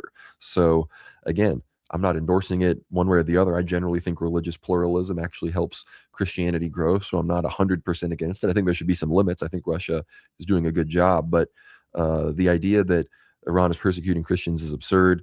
The majority of churches are, of course, Assyrian and Armenian, so not Orthodox, but there are Orthodox churches. St. Nicholas Russian Orthodox Church in Tehran was doing services in the midst of the strikes. And people have even told me that there's a St. Abraham Catholic Church in Tehran. Most of the parishioners there are apparently former Sunni and Shia. So, in some capacity, I'm assuming if there were mass conversions, it would be cracked down on. But I'm assuming at a small personal level, people that are interested in Christianity at that intellectual personal level, I'm sure, are capable of becoming Christians. So, again, this is not, I mean, look, and everyone making these arguments are basically just refuting themselves for not knowing anything about the Middle East. So it's like, okay, so it's okay that we bomb Iran because they're not as tolerant of Christianity as you would like, but we have to outfit and defend and support Saudi Arabia, who's way harsher against Christians than Iran is, but they're our ally and Israel's ally, so it's okay. Like, you see how you're just spouting Israeli propaganda and you've been fed these lines and this nonsense, this Hasbara talking stuff by people that understand that it's all a lie, and they're convincing you, the dumb goyim, to peddle their talking points. So please don't do that. But again, it would be amazing. I think Shia Muslims would be a perfect candidate for mass conversion to Christianity. They're not iconoclastic. Again, they have, I mean, some of their theology is absolutely insane. So the 12ers might have to get over some of that, but it is interesting to say the least. But, we pray for their conversion, no doubt. But as far as the Russia China situation. Of course, China, if they went after Taiwan, that would be quite the interesting development. America is moving a lot of THAAD and Patriot missile interceptors from South Korea. So some are suspecting that maybe North Korea might Mm. intervene somehow with Iran to take the pressure off. I don't know what that would look like. Maybe they'll just escalate their missile tests to put people on high alert. But I do think that the situation in the Pacific could get interesting because we got to remember 2027 was both from Chinese and America's side. A lot of strategic papers and other documents coming discussing that was kind of the crunch time, the breaking point for Taiwanese Chinese reunification. So all sorts of possibilities again for this thing to escalate. Of course, Trump continues to cite the Venezuela success as what should happen in Iran, but I don't know how you can even follow the Venezuelan model at this point. You already killed the Maduro equivalent, the supreme leader. So who are you going to Hmm. send Delta Force in to kidnap? I guess the claim is they're going to send Delta Force in to grab the enriched uranium. But as far as I'm aware, the reports indicate they might have already tried that and completely failed. I think the Iranians might be coming out with some information about that post haste. But of course, we're seeing some apocalyptic scenes from Tehran as the energy infrastructure is not harvested, targeted. I'm actually going to share screen and go to the Telegram right now because that is very much interesting. But I guess before we maybe play some ethno guess or maybe talk about, are there any Hmm. other rather fields of conflict or theaters of conflict that you want to discuss, Dimitri? Any specific strikes or targetings that are worthwhile? I mean, as far as destruction goes, it seems that Bahrain, in particular, as well as Kuwait, and even some of the bases in the UAE, and definitely the U.S. bases in Erbil. I mean, those things are almost have to be destroyed at this point. The amount of strikes I've seen that have hit them. Yeah, and I think the most dangerous thing for the Americans now is that there have been six casualties at the very least is just the realization that their bases in the Gulf states, including the bases in Bahrain and Saudi Arabia, Qatar, the UAE, Kuwait, all of these bases they are in fact a liability for the American troops stationed there. So potentially the Gulf states now and Pezeshkian's so-called apology to the Gulf states as well. Maybe this mutual understanding that, hey, maybe the Gulf states should begin moving, or at least requesting for the Americans to sort of leave at least this particular sphere, because these bases are well and truly out in the open. We can be assured now that no matter how many air defense systems they have had, the Iranians have been successful in striking them. They haven't been properly defended enough. And a lot of these bases, by the way, were built in the Gulf states in anticipation of the war against Saddam Hussein in the 1990s. So they were actually prepared. These were offensive bases. They're not actually there to defend the Gulf states. They were positioned there in the first place and created in order to lead offensive strikes, firstly against the Iraqi regime. And now, as we realize, hey, there was a long-term plan to use these bases and these airfields against the people of Iran and the state of Iran. The other interesting connection as well, Conrad, is the Emir of Abu Dhabi, the president of the UAE, Zayed Al Nahyan. Apparently, obviously, he's been in close contact with Vladimir Putin, and we do know that obviously the United Arab Emirates very much connected to the city of London, connected to the Talmudic banking cabal in that particular country. It's quite interesting how the president of the UAE has this really close relationship with Putin. In fact, those two assassins that tried to kill General Alexeyev, the second man in charge of the Russian military intelligence, GRU, and remember who handed over those two Ukrainian assassins to Russia? It was actually the UAE. So they were taken in the I believe it was the Abu Dhabi or Dubai airport and sent back to Russia.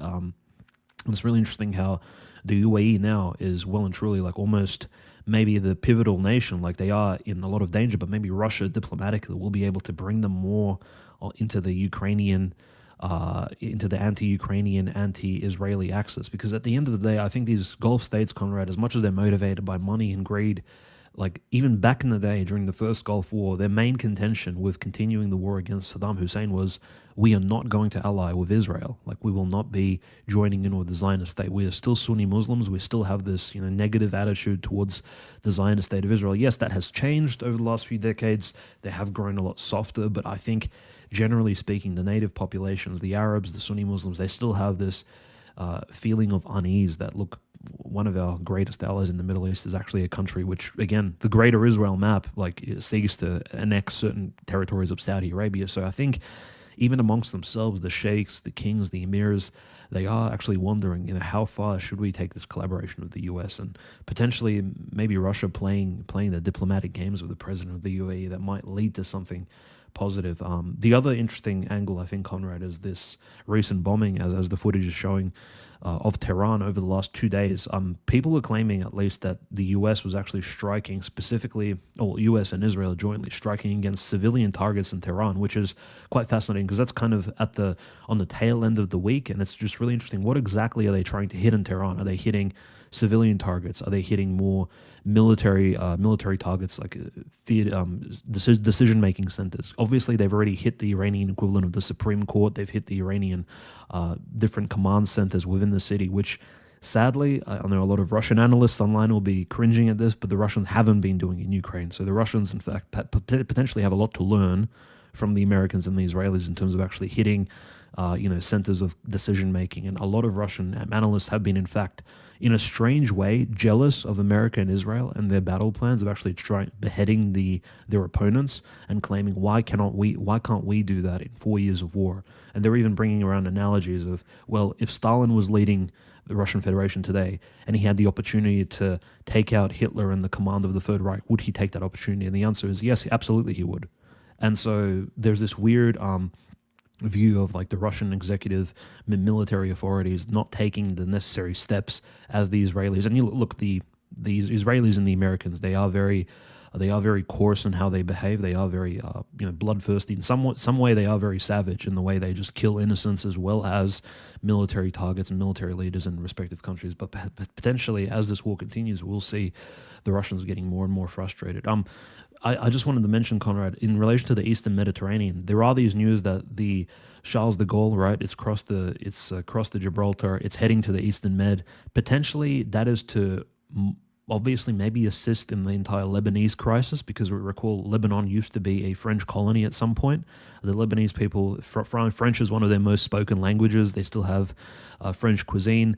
The Charles de Gaulle, this particular aircraft carrier of France, it is one of the main culprits of the destruction of Libya. So this is an aircraft carrier which has seen in immense combat in the past. It is the French sailors there are trained. The French Air Force is well utilized, they're well honed.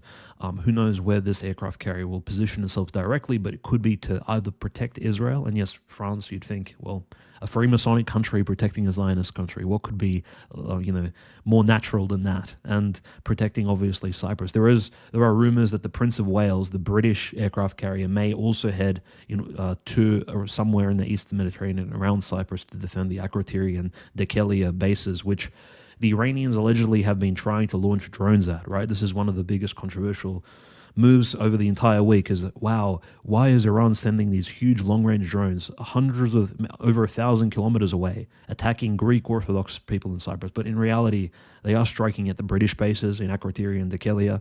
They are not striking at the Greek Orthodox churches or anything like this. So I see these Orthodox Christian Greeks online, and look, they are very passionate, they are very patriotic, but just keep in mind, the Iranians are not actually targeting Orthodox Christians. They're targeting the occupying bases on Greek and Cypriot territories in the first place. That's the main consideration there. And then there's been no claim or declaration of war of Iran against the people of Cyprus or mainland Greece. And I know the Greeks are flexing that their air force is one of the most powerful in NATO, and the Greeks are obviously there's people throwing around analogies to the war of Xerxes against Greece and 400 BC and all these other things. But I don't think these analogies are happening right now. Greece is at the moment no longer a shield of Europe. They are just a military base for the greater NATO. They are an occupied country, unfortunately. Just like there was the Turkish yoke, which controlled Greece.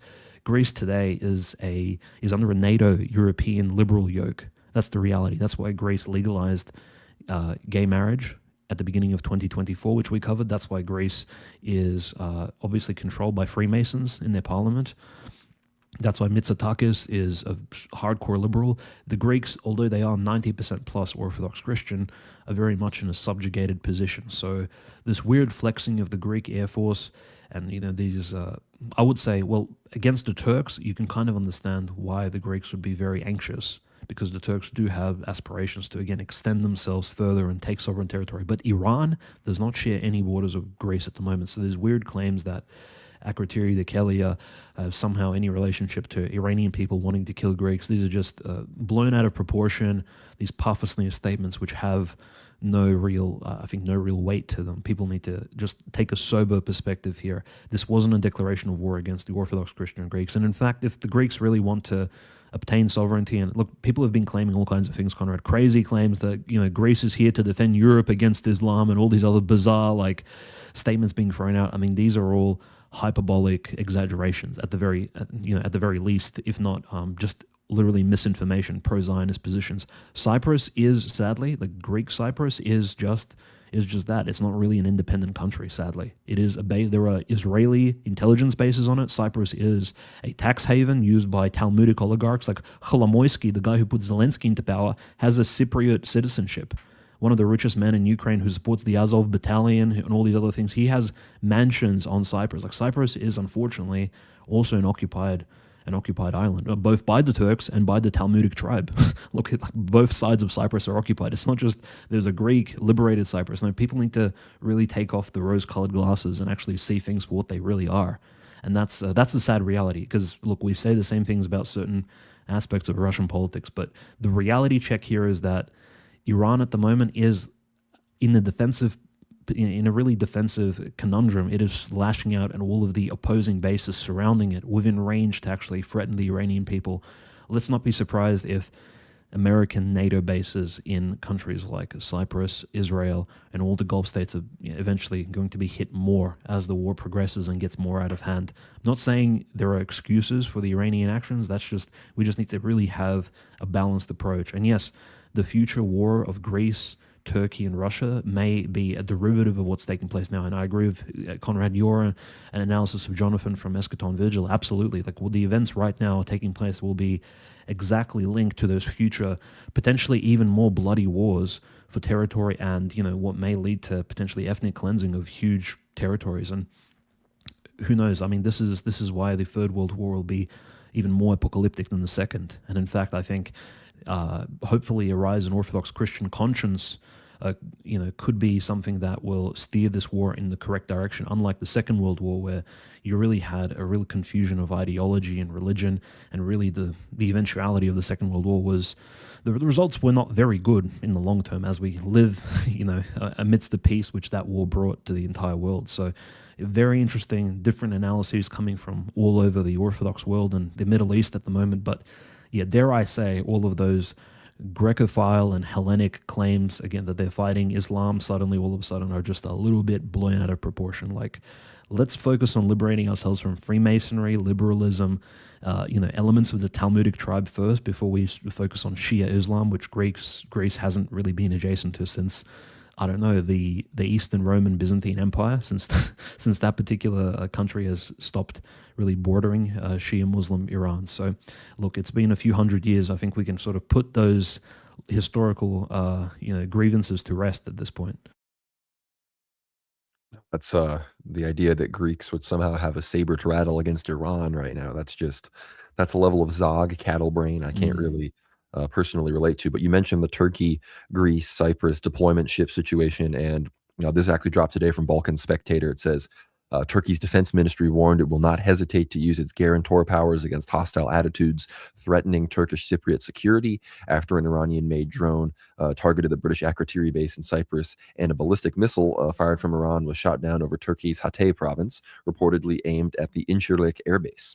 Ankar's message came as Greece deployed F-16s and frigates to Cyprus and prepares to send an Air Force delegation to Turkey as a confidence-building measure, underscoring how the widening regional conflict is now intersecting directly with the Cyprus file. And for those that don't know, for a few years ago, I remember reporting on this for World War Now when I used to write articles, was there were reports that they were trying to sow news in the West that Iran was training IRGC terror cells on the Turkish Republic of Northern Cyprus, the northern mm, occupied Cyprus side, only recognized by Turkey. And of course, there was a lot of reports that Turkey was really moving forward trying to get the TRNC recognized. But then I believe Uzbekistan, Kazakhstan, and several other of the Stan Turkic countries explicitly I recognized the Republic of Cyprus as having sovereignty over all of Cyprus.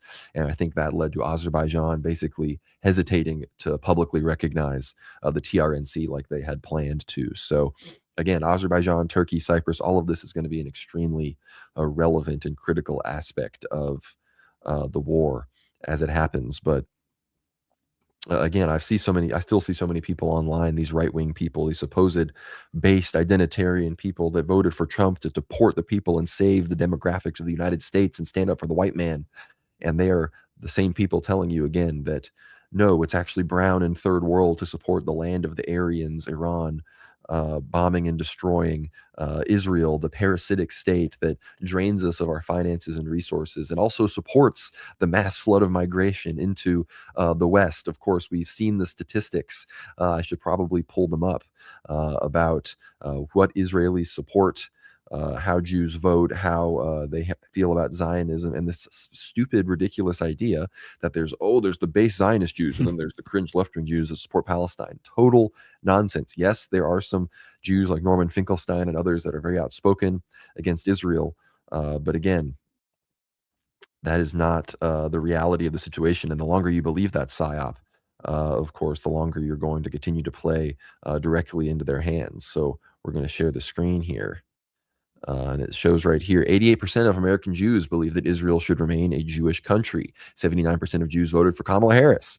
The idea that Zionist Jews are any less anti white than anti Zionist Jews is a lie peddled by shills. It says here a February 2026 survey from the Jewish Federation of North America found that 37% of American Jews identify Zionist, while a majority, 70%, feel emotionally attached to Israel. So just because a Jewish person doesn't identify as Zionist doesn't mean they're not a Zionist. And 88% believe in its right to exist as a Jewish democratic state. While direct self-identification with the term Zionist is lower, broader support for Israel remains high. Because exit polls indicate that 79% of American Jews voted for Kamala Harris. So again, voting for Trump and this idea that, oh, with Jews you win. Okay, yeah, you being a Shabbos Goy might be one thing, and the Jews might convince you that you won, but they're not even voting for you with Trump. And now, and again, it was Jewish money and Jewish consolidation of power within the White House and executive branch and the financial sphere. Little tech coming to the forefront, the PayPal mafia. Cameron McGregor talks about this on my stream with him. That is what happened. But fundamentally, Jews still especially in the diaspora, they prioritize liberalism so that they can maintain multiculturalism, so they can't be threatened by, as this. I mean, Brett Stevens openly talks about this at the New York Times. He says multiculturalism, diversity has been so good for us Jews because any monocultural, mono-religious, mono-ethnic society will eventually, he doesn't say it this directly, but will eventually realize that the Jews are a fifth column acting against the interests of the people and will start to deal with them in some capacity. And that's something that they just can't tolerate. And that's why someone like Brett Stevens will be an open borders, multicultural leftist effectively when he's in the West and advocating there. But when it comes to Israel, he's a blood and soil nationalist who demands blood and, Israel's enemies be destroyed and that there be apartheid and that it'd be a Jewish ethno state. So everyone needs to recognize that idea. And of course, it took for a while for us on the right stopped talking about this because I read Culture of Critique back in 2017 and I thought everyone sort of knew this, but you have all these people, young people, and also just, people that were checked out, that whether it was COVID or the war in Ukraine or now the wars with Iran have woken them up.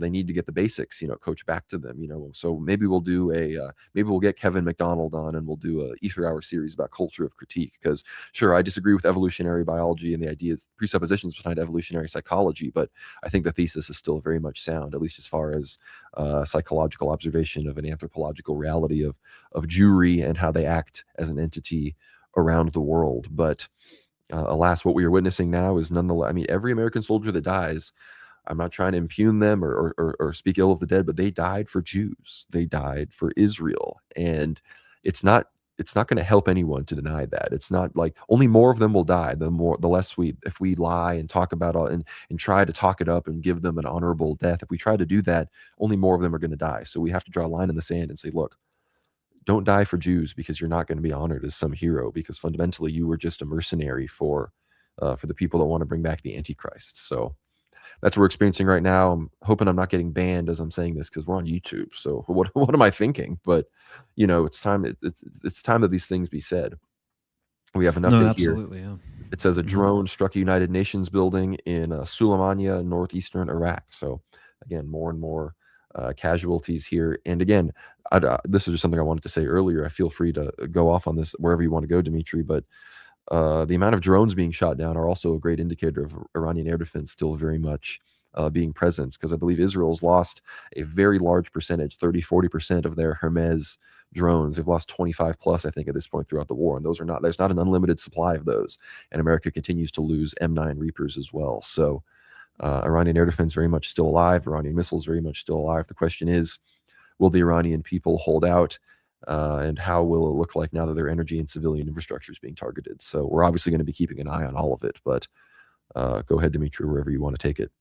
Yeah, and in fact, I'm really looking forward to Americans actually releasing some information, or maybe the Iranians, about where those B-2 stealth bombers were utilized, because they were the key, of course, supported by an entire fleet of F-35 stealth fighters flying over Iran during Operation Midnight Hammer. Now, allegedly, Iran did have S-400 missile systems, right? Which, if they have the appropriate radars set up, they can actually shoot down stealth fighters. Now, we don't know if any B-2s have been, in fact, shot down. That would be an absolutely unprecedented, I would say, maybe not the equivalence of an aircraft carrier being taken out, but something equivalent to an American destroyer at the very least. Like, that is a huge, powerful piece of military infrastructure hardware in the American Air Force that if the Iranians do shoot down, that'll be a huge moral victory, at least for them. And we don't know where those B-2s were used. Were they used over Pickaxe Mountain, for example? Were they used to attack those Iranian nuclear enrichment sites, underground ballistic missiles? I mean, with those huge bunker buster bombs that they dropped last year in June of 2025. So we are still waiting for that information. We literally have nothing to report besides CENTCOM confirming that B-2s have been used. Now, whether or not American CENTCOM is using Takia and lying to us, or maybe this is just hypothetical, those B-2 bombers were just flying over for scouting purposes potentially, but it'll be very interesting to see. The other thing that I think we'll be on the lookout for this entire week, Conrad, is the escalation in Lebanon and Hezbollah. There is a lot of pressure on the president of Lebanon, Joseph Aoun, to actually mobilize the Lebanese army and strike at Hezbollah from the north with the Israelis from the south. There's a lot of Israeli spokespersons. Well, really quick, Dmitry, I'd love your thoughts on this on that regard. There's rumors, and I don't know if this is true, that in the fights between Hezbollah and Israeli forces recently, that the local stationed people in the Lebanese armed forces just saddled up with Hezbollah and just went against Israel just because. I have no idea if that's true, but that's what the rumors are, which, if true, that would be an extremely white pilling story. Well, yeah, and I think also just the Lebanese army. It hasn't been mobilized. There's been no orders given to actually fight either side, the Israelis or the Hezbollah. And if there are military contingent units stationed there, I mean, what do you do when a foreign army begins crossing, marching south with their military equipment, their tanks, etc.? I mean, the only logical reaction would be to fight against them, to shoot at them as they penetrate deeper into your sovereign land. That is, and this is what exactly the Israelis are doing alongside aerial bombardments. And that's the concerning thing, is the Hezbollah angle really hasn't been explored. And we know, and this is one of the pieces of evidence that the Americans probably won't be successful in shutting down the ballistic missile sites across Iran, is because Israel has bombed Hezbollah for the last decades now on end, and they haven't been able to take out even the Lebanese missile sites, which are hidden in, I mean, it's far less mountainous than Iran. So if the Israelis haven't been able to take out the ballistic missile sites and the missile launchers of Hezbollah in Lebanon, what are the chances that even the powerful American Air Force and the Israelis together can take out every single, decades-long established these underground chambers, etc., and launch sites that the Iranians have set up across their much more mountainous, much more unexplored territories across all of Iran? I mean, this is just completely unrealistic, and it'll be a huge danger for the Americans to even attempt bombing. Now, keep in mind, there's the reason why we don't see any bombing footage of Iran is because most of the bombing, most likely, as per the Iraq wars, takes place at night, because the Americans did lose quite a lot of aircraft during the Gulf War and the 2003 Iraq War, and the precedent that was set was, look, we just have to fly over, just like Operation Midnight Hammer. The bombing needs to take place strictly at nighttime, and that's the planning. And then this is why the bombing of Iran in the first place was a big surprise, because it happened during in the early stages of the morning, which is completely unprecedented, almost a surprise. I think even for the Iranians on the 28th of February, that was a huge deal. And I mean, just to sort of reinforce some of the religious conclusions we were giving all this, because look, it's not just the Orthodox Christians who understand the significance of these current events. I mean, even people like Tucker Carlson, a Protestant, he's released recent videos literally talking about Chabad Lubavitch and the radical Talmudic Zionists actually planning to build the third temple. There's been calls for the destruction of the Al-Aqsa Mosque. There's been all kinds of crazy Zionist Talmudic rhetoric being put out against, different sects of Islam, even Sunni Muslims, right? The Al-Aqsa Mosque is a Sunni Muslim mosque. Sunni Muslims at the moment are allied with Israel, if anything, and yet there are calls for the West Bank to be depopulated, things of this nature, completely irrational, right, by the Israelis to do this. And I think Tucker Carlson really, if anything, his documentaries recently, his long form footage, it's worth watching, especially if you're new to all of this geopolitical analysis, because it's very much very measured, and it actually provides a fairly good understanding of what exactly the plans of the Israelis are for the Middle East. And yes, long term. And somebody said, actually, when they donated, they said, look, potentially if Israel in its modern Zionist Likud militarized state is destroyed, potentially what we may see is this, a United Nations run ecumenist sort of state built on top of that, which will have, who knows, maybe a different flavor of Zionism to it, which will be much more amenable and accessible to a lot more different peoples. And that's where the Antichrist will come to power. But as the Zionist state stands right now, they do have not just the Greater Israel plan, but they do have plans for the Al-Aqsa Mosque, and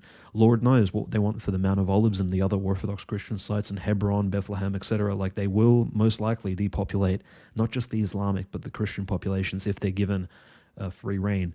And very interesting, the chief rabbi of Ukraine, Moshe Azman, who we've referred to many times, he actually openly as praise, and he was celebrating the killing of Ayatollah Khamenei. He said, this is really a huge achievement, and he says, this is a huge strike against the axis of evil, which is Iran and Russia together. So this is the chief rabbi of Chabad Lubavitch of Ukraine, and he openly said that, look, a hypothetical victory of Israel and America against Iran, and then as well as a Ukrainian victory against Russia, will usher in the era of the coming of the Moshiach.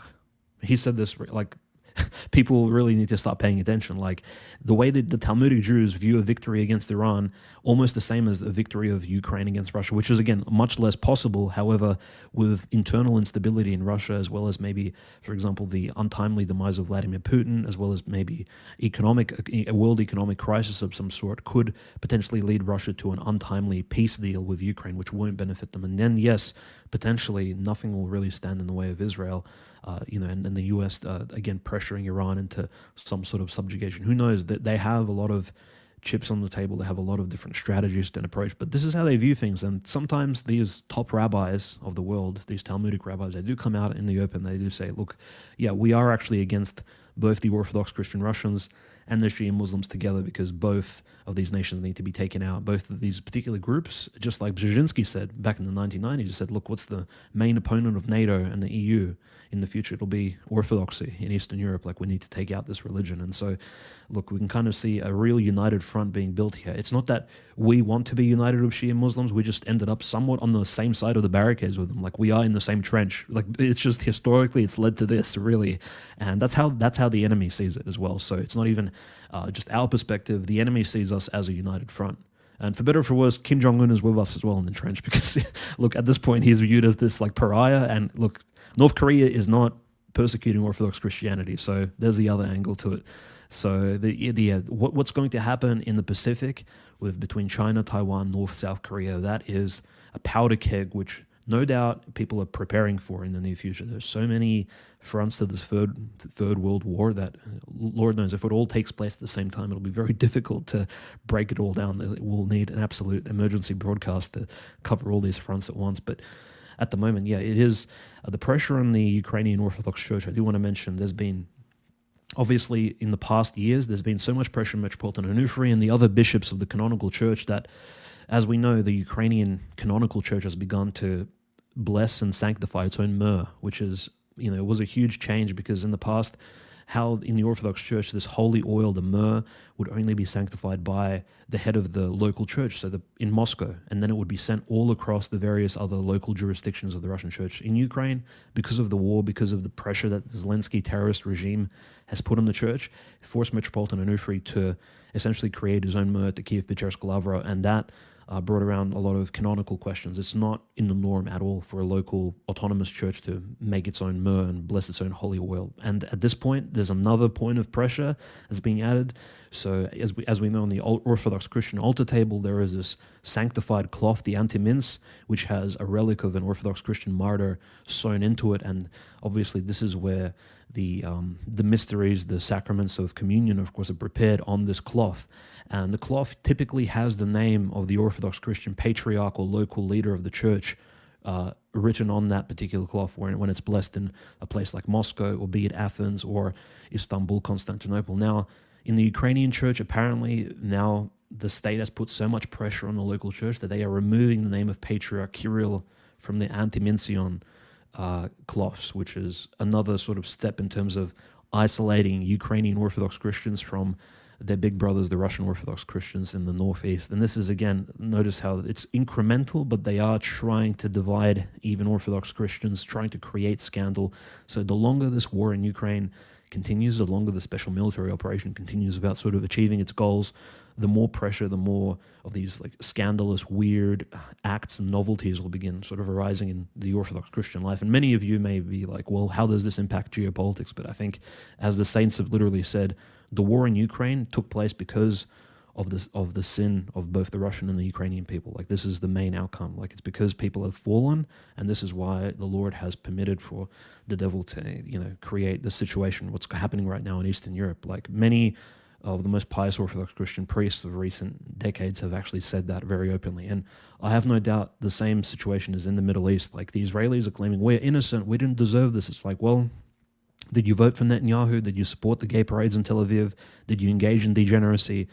Are you pro-abortion? This is that sort of collective wake-up call, the collective punishment that is probably going to essentially force some of these Israelis to really rethink which community, which religion they are part of, and that's probably what's happening. The spiritual warfare side, of course, is just as important, I think, as the geopolitical changes on the maps and the ballistic missiles and drones flying each way. And I think most likely in the case of Turkey and Greece, the same sort of calamities will take place. And yes, the same sort of spiritual challenges, which all the Greek recent clairvoyant elders have actually spoken to. If the Greek people do not repent, there will be immense bloodshed, there will be huge losses. So yeah, the same sort of, the onus, the pressure is on the Orthodox Christians all around the world to improve themselves and to not live like hypocrites, pretend they're baptized and that's just enough, not attend church on Sunday, things like this, not celebrate the feast days, not fast. And we're in the Great Lent period. So look, this Purim war, Conrad, well and truly continues. And I think the next 9 to 10 days, we will see huge actions in relation to the Straits of Hormuz, as we said, and there will be massive geopolitical implications. Like, we will obviously be analyzing it closely, but this war is well and truly very far from over at this point. This is only the beginning. We're only in the earliest stages of it. No, it's very, very true. And we have $5 from Jonathan Kelly from the Good Goy Fund. And I want to ask, and this isn't necessarily e-begging, but send in some more super chats. People are claiming they can't send in super chats. Want to make sure haven't been demonetized in real time, but feel free to send in some super chats. We're going to answer whatever questions you want. We're probably going to get into some ethno-guesser here pretty soon. So many clippable moments as we are recording. Of course, red alerts have been declared in southern Israel. Iranian missiles are inbound. So our guys are still fighting.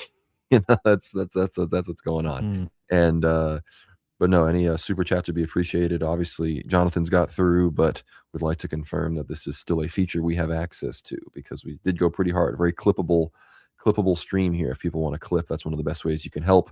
But of course, in the event that somehow we are demonetized, I have to encourage everybody to visit the World War Now Buy Me a Coffee. If you go to buymeacoffee.com/World War Now, you can donate to us as much as you want. Very few fees interfering and taking out of that. So be sure to donate there. We've got a few people who have supported very generously. So thank you so much. You are the ones keeping the lights on here at the proverbial World War Now bunker. But I'm going to drop the link there. But again, any super chats right now are encouraged so we can answer whatever questions you want because we had some great questions from eWar Mapping and other people that led to some pretty good discussion. So you guys are very much part of the situation. So there's also some censored words, so you got to be careful. Mods in the chat, as much as it might seem unfortunate, but we probably do need to keep the speech slightly more kosher here on YouTube, as it were. So that's the situation there. A large fire.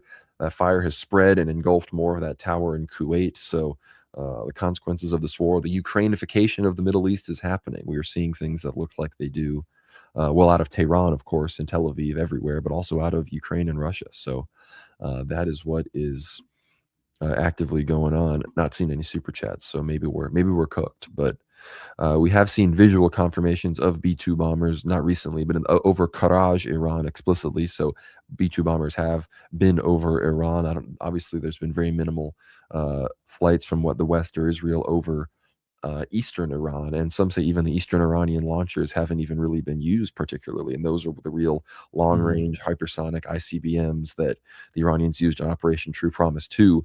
Apparently those haven't really been destroyed as much, and they haven't even been utilized. So that might be what Iran is waiting for once the air defense is depleted in Israel and these Gulf countries. So I guess with all that in mind, I did kind of lay out a roadmap of where I kind of thought things were going earlier, as far as the Turks not getting involved, the Azeris facing pressure from both sides, the Turks then, Erdogan then potentially moving on the Greeks, feeling threatened, him getting overthrown, with the U.S. and Israel getting sick of him, and then that being how the Russians and everyone get involved. But maybe in the slightly shorter term, Dmitry, before we play some ethno-guesser, where do you think this is going? Let's wrap this up with a bit of not predictions, but what are your best guesses and thoughts on what we're going to see in the immediate week, 2 weeks, month, etc.? Yeah, I think overall, as you mentioned, one of the largest crises that the Iranian people are facing is obviously ecological, humanitarian. There's going to be a shortage of supplies being brought into Iran because the U.S. and Israel have targeted most of the port cities along the Gulf Coast and the Persian Gulf, the Sea of Arabia. So Iranians, in fact, are only importing things by land at this point. Freight has actually really slowed down. The Iranian Navy has been destroyed. Now, not to despair, of course, because, look, there has been wars in the past. For example, the Russo-Japanese War in 1904, 1905, when 2 Russian navies were completely destroyed. The Pacific and the Baltic Sea Navy was demolished by the Japanese, and yet the Russian armed forces on the ground still carried out that conflict to what could be seen as most likely a ceasefire, and then obviously a peace treaty signed with Japan. So, in fact, losing the Iranian Navy, which was never a major asset in the first place, was probably not that big of a deal. And Trump's announcement, I think, is not far from the truth when he says that all the 44 ships of the Iranian Navy and the submarines have been destroyed. Like, that was one of their goals. And that's obviously to secure that Straits of Hormuz, a location, and to in some way, I mean, obviously protect the American Navy in the Sea of Arabia from Iranian submarines. Because if you can imagine an Iranian submarine taking out an aircraft carrier, that would be something the equivalent of a 9/11 against the American morale, and completely would demoralize not just the military but the civilian population. So, the other major factor I think we could be seeing, Conrad, is if this conflict extends into June, July, August, a huge, obviously, the summer heat is going to exacerbate that water crisis on the Iranian rural territories, as well as some of these key cities like Tehran, which already Iranians have been thinking about moving the capital city. They spoke about this late last year, moving the capital city itself from Tehran to somewhere else in order to, again, alleviate that need for fresh water, which this is a huge crisis. So maybe if this does turn into a long-term siege across several months at the very least, it'll be the Iranian regular civilian population that will suffer, similar to maybe how the Russian population was suffering in Lugansk, Donetsk, but also how the Ukrainian population is suffering now without electricity during the winter months. And so it is just very, I think, kind of unfortunate. There will be civilians, there'll be people completely unrelated to the military action that will be taking the heat of the conflict, collateral damage, etc., will be huge.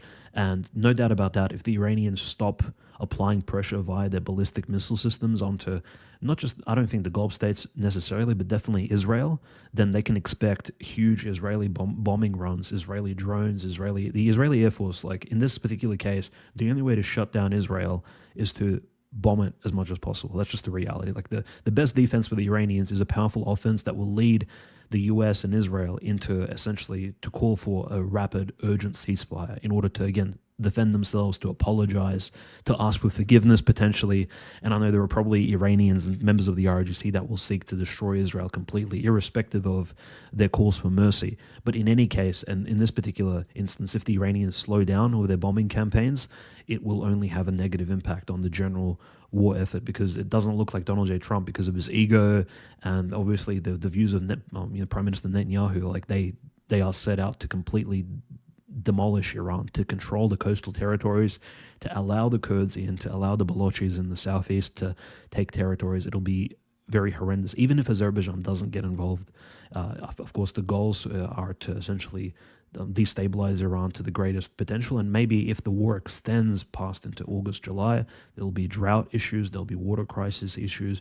And maybe then the protests inside of Iran will also be reignited via Mossad, CIA cells, or just the various Iranian liberal movements will then again destabilize the country from the inside. So the longer the war continues, the more, again, if Iran really slows down on the bombing of its enemies, the worse it will be for Iran. That's just this long-term to short-term analysis going on here. But definitely it'll be, I think the Straits of Hormuz will need to keep an eye out on that, because at the moment the entire world, so-called world economy, is in grave danger of being put essentially on hold, and forcing the world into this.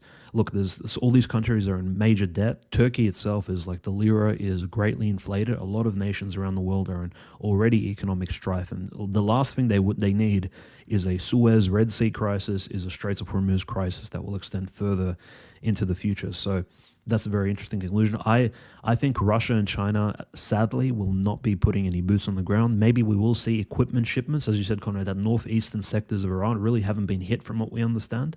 There are probably military airports there which the Chinese can land their supply planes into, and the Russians as well. Who knows? As far as I understand, the ports on the Caspian Sea are more or less untouched, although Tehran is in the northern, Tehran, the capital of Iran, is actually located more on the northern side. So, in fact, the Russians can begin potentially even resupplying the Iranians if necessary. Who knows?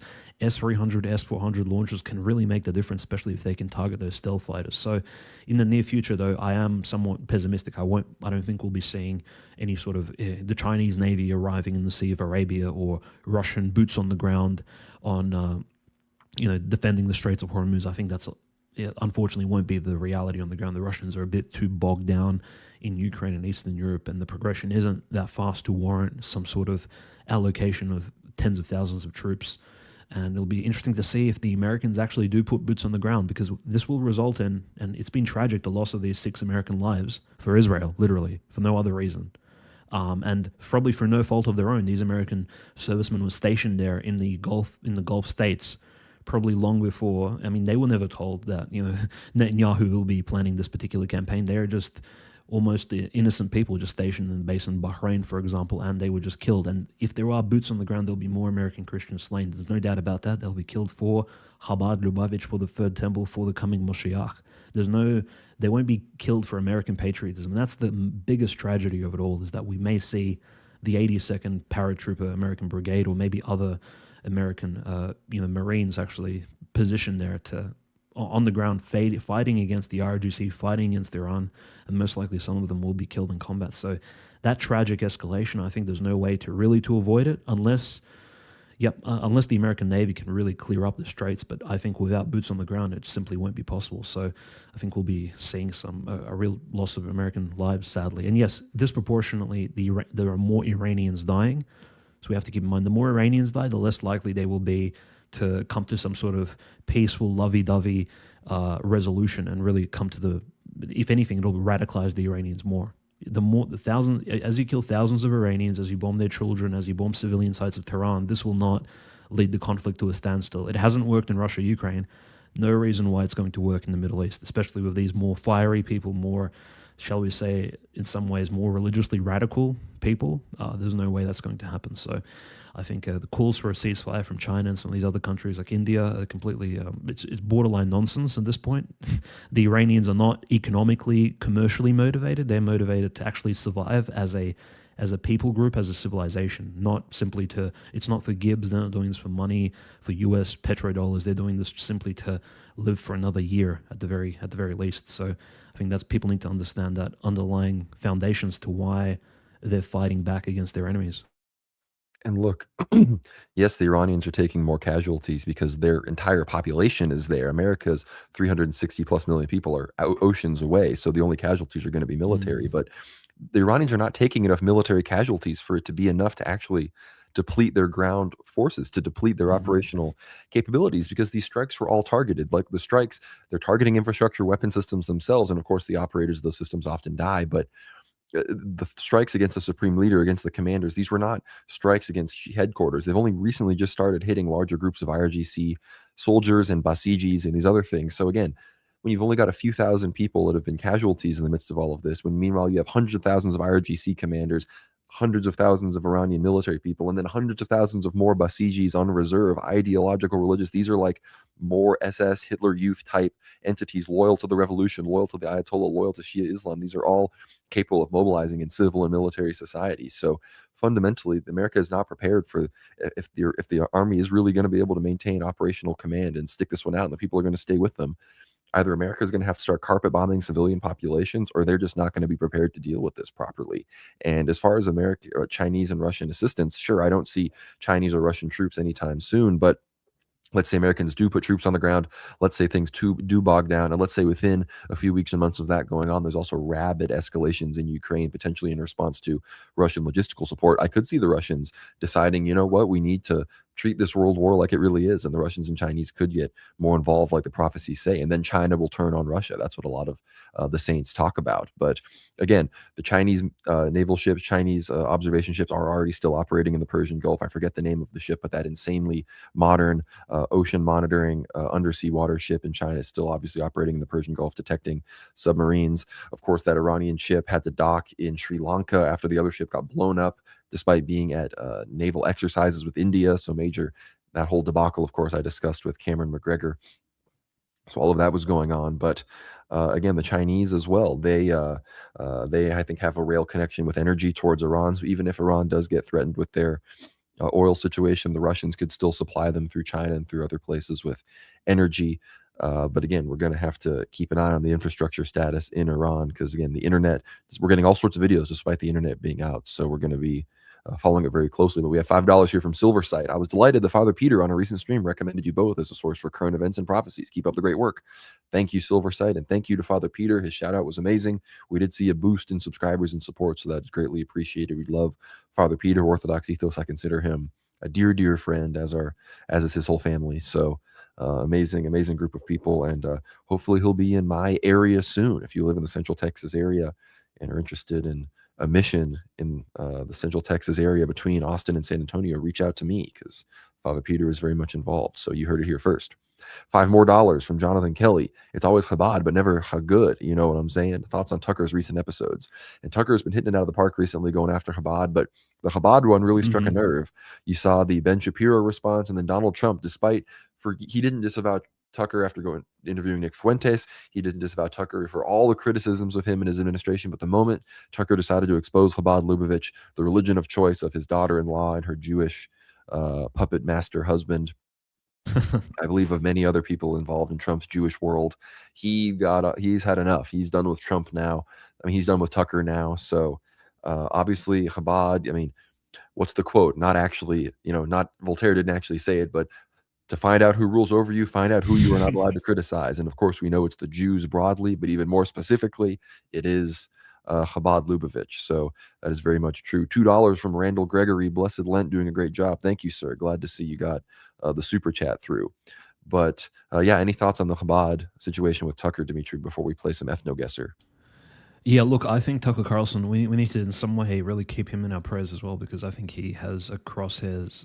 There's a crosshairs on him. No doubt he's really hitting close to the target, similar to other key figures within the Russian dissident right-wing political monarchist movement as well. As soon as they began criticizing Chabad, bad things started to happen to them, and this is over since the 1990s. Any right-wingers who began really targeting Chabad Lubavitch, this powerful sect, which at some point wasn't even that dominant in, I suppose, the Orthodox Judaism space, but now that Netanyahu, a descendant of the Vilnius Gaon, like Netanyahu's ancestor, right? His rabbinical ancestry were actually anti-Chabad in the past, but we did see Netanyahu literally receiving a blessing from Rebbe Menahem Schneerson himself. So in fact, it's almost like all of Talmudic Judaism now has been somewhat subjugated. They've been almost parasitically taken over by Chabad Lubavitch. It really is that key Talmudic oligarchic system that now rules over, I suppose, all of these decision-making centers. So in some way, Tucker Carlson, really pointing it out to people in some, very introductory way, but I think it's a good first step process because he's so eloquent, so charismatic, and it's possible for him to maybe open some eyes and bring people's attention to, look, this weird religious sect is actually quite supremacist in and of itself. It's quite anti-Christian, and in reality, it does have almost genocidal aspirations for not just the Palestinians, but other peoples around the Middle East and its greater Israel project. We've seen also new military badges, Conrad, among the Israeli troops. It wasn't just the crown of the Moshiach or the map of Greater Israel, the new military badge. And notice, just like the army of the Antichrist, right, they mimic the military badges that you have yourself, Conrad, the chevrons of various Orthodox Christian saints and Christ and Tsar Nicholas II that the military uses, and the volunteer brigades, many of them Orthodox Christian in the Russian Federation in the special military operation. They have badges with saints on them. In Israel, they have badges of the crown of the Moshiach, Greater Israel, and now the new badge comes in. It's literally the third temple with like this new rebuilt Joachim and Boaz, like almost this Judeo-Masonic symbolism. It's absolutely insane. So these people are not. And yes, we'll be discussing, I think, a very interesting figure in Eastern Orthodox Christian as well as Talmudic history in a new eighth hour, which will be released very soon in the near future. And we'll be covering this particular Third Temple project and just how it's kind of been shaping up over the few hundred years after the ascension of Christ in this New Testament period we live in right now. But yes, Israel, its military, they do have eschatologically apocalyptic visions for the future. And yes, our eschatology isn't the same as that of the Shia Muslims or the Sunni Muslims, but the reality is, at this point, it's almost like the Dajjal and the Antichrist figure have been somewhat united into one. It does seem like Israel is, for whatever reason, Israel sees Shia Muslims and Orthodox Christians as allies. I don't know why they do that, but they've, as I said before, they put us into the same trench through their own actions and their own aggression. So here we are, in some ways, Russia and Iran fighting on the same front line against the common enemy. It's very interesting. It wasn't really, I think, the goals of many Orthodox Christians, but it's just, it's an uncanny ally that, it simply has come to be through the actions of our enemies. Very interesting sort of revelation going on here.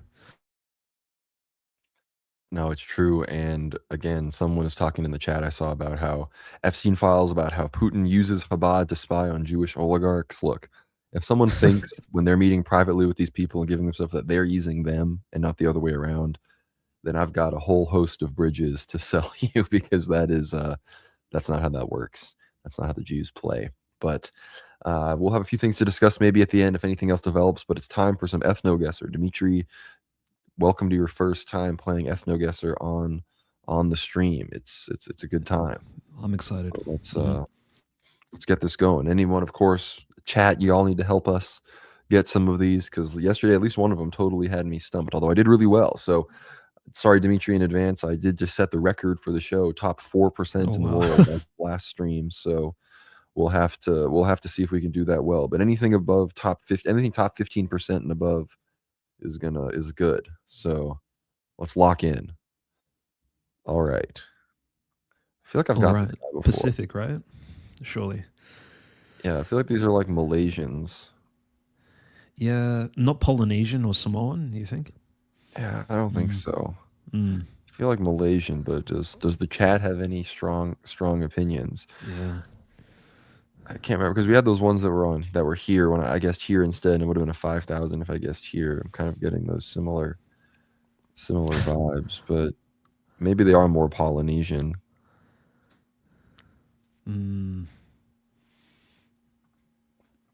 It's difficult. You know, at the end of the day, Papua's it's the most ethnically diverse place. Yeah. Or someone saying Latin America. I mean, I think we had these ones recently. So I'm trying to remember if these were. Yeah, there's a real mystery meat aspect to. No offense, but yeah. Yeah, I mean, the woman looks kind of Asian. Thailand, yeah. I mean, I don't know why I was really feeling like Malaysia or something, but if it's totally wrong, I'm gonna. I mean, it could be Central America. It better not be Venezuela. It better not be Caracas. Yeah, I mean, it could be like Central America, but. All right. Let's try this. I'm locking this in. Yep. Sounds good. Let's see. These are just like Maori. That's now I remember. Wow. Now I remember. Yeah. Interesting. Yeah, Southern not good 0, but at least it wasn't. I would have been bad if it was North America. We were at least on the right continent, kind of. Yeah. Well, look, it's we aim for Malaysia. You've never encountered these people. You've never encountered these characters. I've seen them. I've seen them. Look, they come from, obviously we know Maori New Zealanders. They are. They do have a history of cannibalism, right? So it's. Yeah. Oh well. All right. New slate, blank slate. Oh boy. Oh, that's. I mean, he's got to be some like Sir Johnny's, right? Some subcontinental characters, right? Yeah, something like here, right? Like this area. Yeah, absolutely. Yeah, I think that looks like Paranjeet. Yeah, that's. Okay, we're Indian taxi. Okay, very helpful. Taxi. I don't know, just like smack dab in the middle of India. I don't know, or just right above the Ind in India, lower Indus Valley. So where's the river? Lower Indus Valley, is that like down here? So the greatest civilization on Earth, basically. Yes, superpower. Yeah. I mean, people say India superpower 2020. It's already a superpower. Yeah. These guys aren't. People are saying darker, further south India. These people aren't that dark, but we did have the not super dark Sri Lankans. So you got to be careful with that heuristic. At least they're not asking us if they're Dalits or Brahmins. Like, yeah, then they are a bit on the lighter side. Yeah, I mean, I'm thinking maybe up here.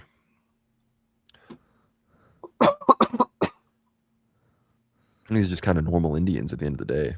I think I'm just going to lock this in.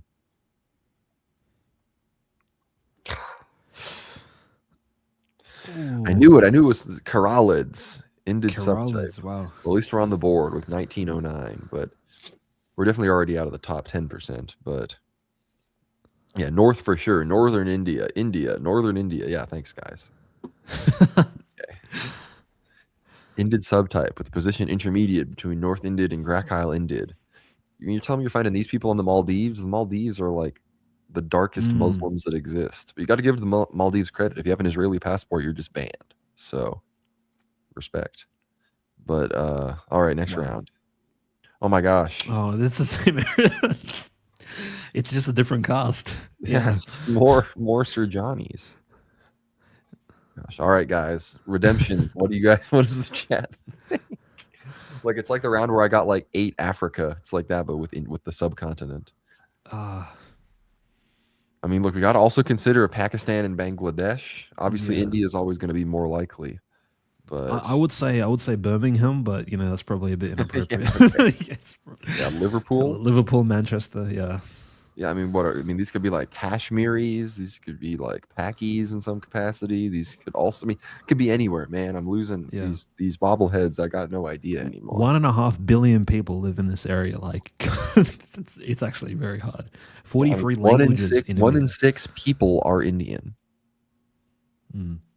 Scary to think of. And Scary Elon thought. Musk is giving them, Starlink. So expect a All right, revolution in mainland winter. again, right above India on the map. All right, people need to give those kinds of directions here. So, like, people are saying this. That could be that, or we could be on some other nonsense. So, but we're gonna lock this one in within 45 seconds here. So, let's see some more. Let's see some specific subcontinental geography citations here, so I can ponder. India somewhere or Pakistan. Thanks a lot. When in doubt, just go Central India. Look, man, it's like there's. Look at the last one. The last one was a semi-small space, so we might be getting cucked again. I'm assuming, but these ones could just be like general Indians. There's a that comes up. It's like half of India, so it all kind of depends on the group. But you know what? I'm gonna lock this in again, and if it's wrong, I'm gonna be okay. Now someone says Kashmir. Yeah, Do interesting. we do that? Do we do this? Yeah. Do we hedge in New Delhi? Mm. It's your call, Dmitry. Look, Central India, New Delhi, or Kashmir? look.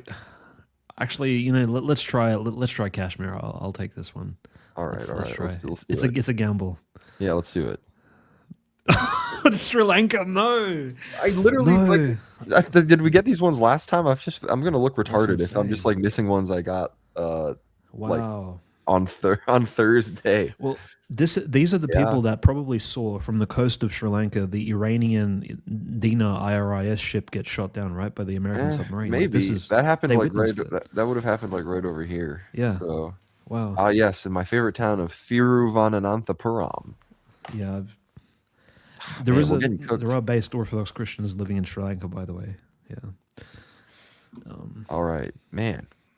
We're as far away as you could be while still being in the technically different country, but no, I thought they looked like they could be. They had a Pakistani vibe to them. I thought so. I totally I was totally there. All right, guys, we need a 5,000. Next round we've got to be a 5,000. Oh boy. Oh. These got to be like South America. These got to be like this, right? Like, I mean, it's at least that's South at least this, if not, this. Where's Rasputin Archive, man? We need him on these. Yeah. Like, that's not like Chilean or whatever.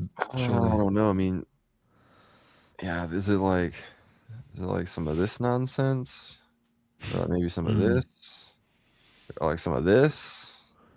High in the mountains physiognomy. Yeah, some Andeans, some Condor riders. I'm just saying shit. El Dorado resides. Guatemala. I don't know. They don't look Guatemalan enough to me, but someone said it. Honduras. Big donor said it. I'm obligated to entertain. Yeah. That's right. Honduras.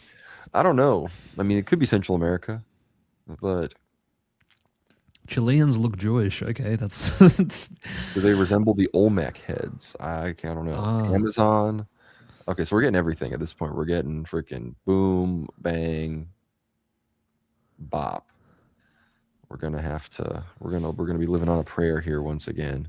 They don't look like Maduro. Do we have any burrito people in chat that can weigh in? I wanna like.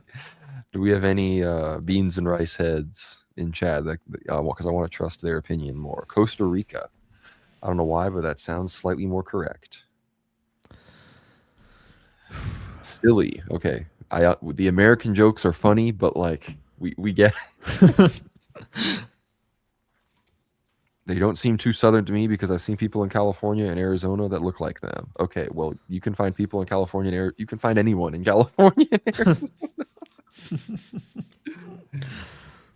Guatemala, lock it in.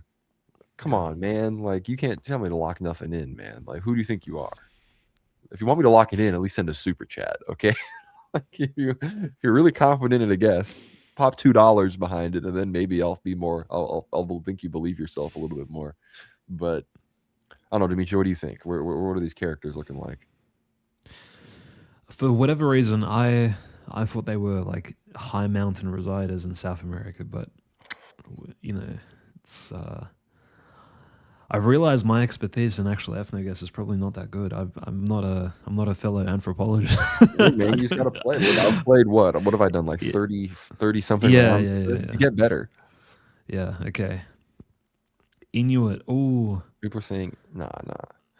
$2. all right. Guatemala. All right. All right, Well, he's locking it in. all right. Well, we'll hedge in Costa Rica, and just in case it's down here, we'll get slightly more points. But that $2 locks it in. Let's see. All right. All right, that's okay. Not a 5,000, and I'm glad West we did this instead of Amazonia. Guatemala. It would have been not as much. Yeah. But it was West Amazon, and whoever said Amazon was correct. So Mm-hmm. ostensibly, these are like uncontacted tribes.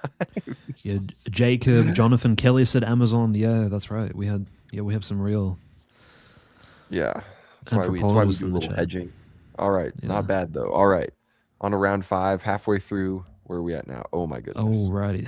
Oh no, these people are from. I know where they're from. They're from like. Wait, are these like Sentinel people- Island, right? Yeah, are they're these from, like like- they're the ones who kill the Protestant pastors and the ministers? Is this like So it's either like Sentinel here Island riders? Yeah. or like Oh no, somewhere. Atlanta. Oh, yeah. Like I'm not sure if I can even like see it, but I think it's like there. Unless I'm just gonna see if Chad is like gonna be screaming saying I'm doing it wrong, but like it's like you know what I'm trying to do. I just so someone said wait.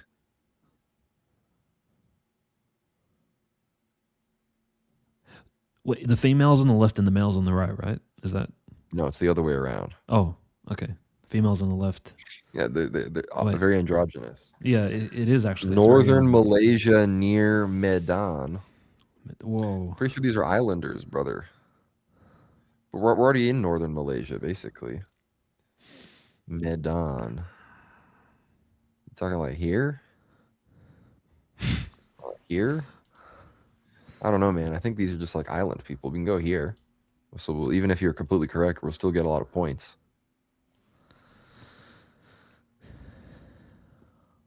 All right, how you feel about this one?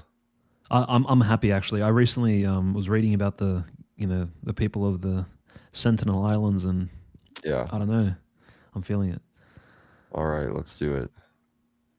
A little bit farther north. I kind of knew.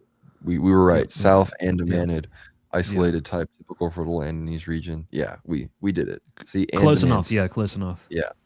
$10 from Randall S. Gregory. Why is there no talk about the Orthodox in Iran? I would love to hear their views on this.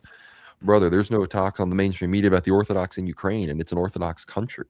There's no talk about the Orthodox in Cyprus and the dispute there. There's no talks about the Orthodox in Gaza when they were getting blown up. The only people talking about it are us and the people on Twitter and Tucker Carlson. That's why there's no talks about the Orthodox in Iran. But I mean, I guess we didn't focus on that too much. I did talk a little bit about it. I know there's the St. Nicholas Russian Cathedral in Iran. And there's a few other Orthodox churches, mostly Russian. I don't know how many converts there are. If you have any details, Dmitry, this is definitely something we'd love to have a guest on to talk about. But before we move on to the next ethno-guesser guest, what are your thoughts on Orthodoxy in Iran? Look, Orthodoxy in Iran is in a very similar position to the People's Republic of China, sadly. Like, it really is based around major cities. It's based around Russian embassies, consulates, right? Where there are the main difference is in China, they yeah. don't have to compete with Assyrian and Armenians who are like the majority. True, yeah, and look, I think the issue of Iran is it was like hyper anti-communist, right? And obviously, like, this USSR like did not spread orthodoxy, so we're only looking at a 30-year stretch of actually trying to promote the Orthodox Church. Look, the ecumenical patriarch, how much is that particular jurisdiction doing for the people of Turkey? So look, I think it's just people are just not putting in work in the higher positions of the Orthodox Church, Randall, in order to actually spread Orthodoxy in the first place. Like, it's only a recent effort to try and promote Orthodoxy to the Persian population. And yes, I think it has to come from, I think, top-down diplomacy. And this is why probably Patriarch Ilya visited Iran, right? This is why Patriarch Kirill has such fond things to say about Iran. They're trying to warm the population up and explain, look, Orthodoxy is actually not toxic. It actually improves your chances at national sovereignty rather than takes away from it. If you become an evangelical or whatever other denomination of Protestantism there is, Orthodoxy isn't pacifist. It's actually like pro nation state, pro borders being protected, anti immigration. If anything, it's like stronger in those values than some of the other religions in the region. So, but sadly, look, Iran is not persecuting Orthodoxy, and a good example is Azerbaijan. During the war between Armenia and Azerbaijan, the Russian Orthodox bishop in Baku and the diocese in Baku actually blessed Orthodox Christians to join the Azeri army, to fight against, those who, in the minorities of Orthodox Christians in Azerbaijan who are fighting against the Armenians. As strange as it does sound, as maybe somewhat unsavory, but that's another Shia Muslim country. So, in fact, Shia Muslims are not as anti-Orthodox as maybe some people would try to portray them as. So, I think Orthodoxy has a future, but similar to the People's Republic of China, like, there's a lot of work that needs to be done. Like, we're still in it's in its infancy, baby stages. There aren't any monasteries in Iran, for example, Orthodox monasteries. So, yeah. Well, and like you said, I think an opportunity, like I mentioned earlier about the Syrian and Armenian situation there, the vast majority of Christians in Iran are Armenians. It's like 800,000 Armenians in Iran. And so I think, again, we've discussed how if one thing the Russian and Georgian church should work together on is evangelizing Armenia, getting the Armenian Apostolic Church into Orthodoxy. And I would view the Iranian evangelistic position downstream from that. If we could get all the Christians in Armenia that are already Armenians and these Assyrians, these are about as close to Orthodox as you can be while still being heterodox. You get them into the Orthodoxy, then looking at the Shia population, you can evangelize them. But again, we're a bit downstream from that because of the ethnic makeup with the Armenians in particular. It's, looking at the map here, huge amount of Armenians all and huge amount of Azeris as well all over here. So the Georgians would be great if they would focus on that. But next round here of ethno guesser. Oh, these are some Indians. So I think even this might even be like up here type characters, like Inuits or yeah, some of this. Maybe this at lowest, I feel, but I feel like thoughts. Andes. Ooh, that's a risk. Maybe. Yeah. These look like seal clubbers to me. Ancient whalers. Yeah. These are the people St. Herman and St. Innocent of Alaska evangelized. Sure. Yeah, we could literally go to like if you want to do that in particular, that's going to be Kodiak, Unalaska, which is like, where's Unalaska? It's like around here, the same area, like over here. All right. Michael Cisco says for real this time. All right. Prediction. Inuit for real. Yeah. $5 from Randall. Thanks, Dmitry. Thank you, Randall. Thank you, Randall. Amazing questions. People really should be asking more. And look, mainstream media is never going to explain the situation. So sadly, it's really up to us, and appreciate the support. All right, let's lock in Kodiak. Let's see if we're good. For Andes. Wow. Andes was correct. Who said Andes? We've gotten this before. I'm Jacob. just off my game tonight. Who said Andes? Wow, Jacob. We kneel to you, Jacob. Jacob. So Jacob said Amazonian correctly, and then he also said, "Wow." All right, Jacob's we're listening to Jacob. Jacob. He's a professor. All right, this is one of my worst. What a terrible round. All right. This has to be like Mother Africa. It's got to be like some of this.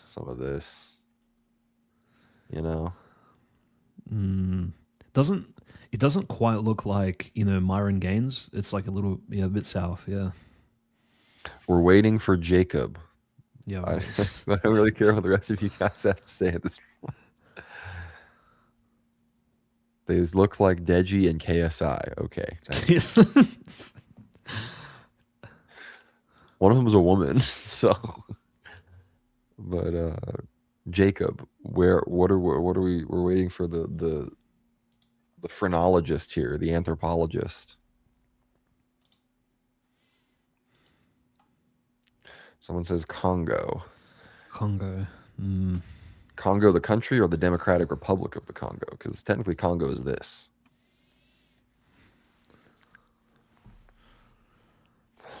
Jacob, I specialize in South America. Okay, great. So we're hitting Congo or what? We have Congo, Nigeria.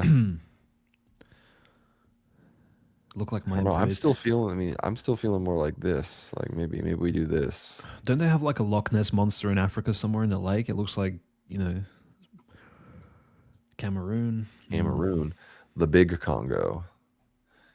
All right, I feel like where I'm at is pretty good. Cameroon, we're not too far, so we'll still get points. But yeah, I mean, it's always Sudan. It really is always Sudan at the end of the day. Like I should just lock in Sudan. So does it always get Sudan? Really? Yeah, Sudan is. It's like 80% Wow. Sudan in Africa. It's like a petri dish of everybody. Yeah. All right. How about this? This is a good hedge. Okay. Let's do it.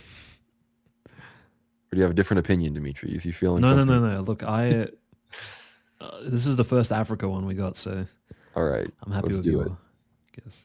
Yes. Ooh, nice. Good. Great. Special type after the Chari River of Chad. Intermediate between Sudanid and Niloted.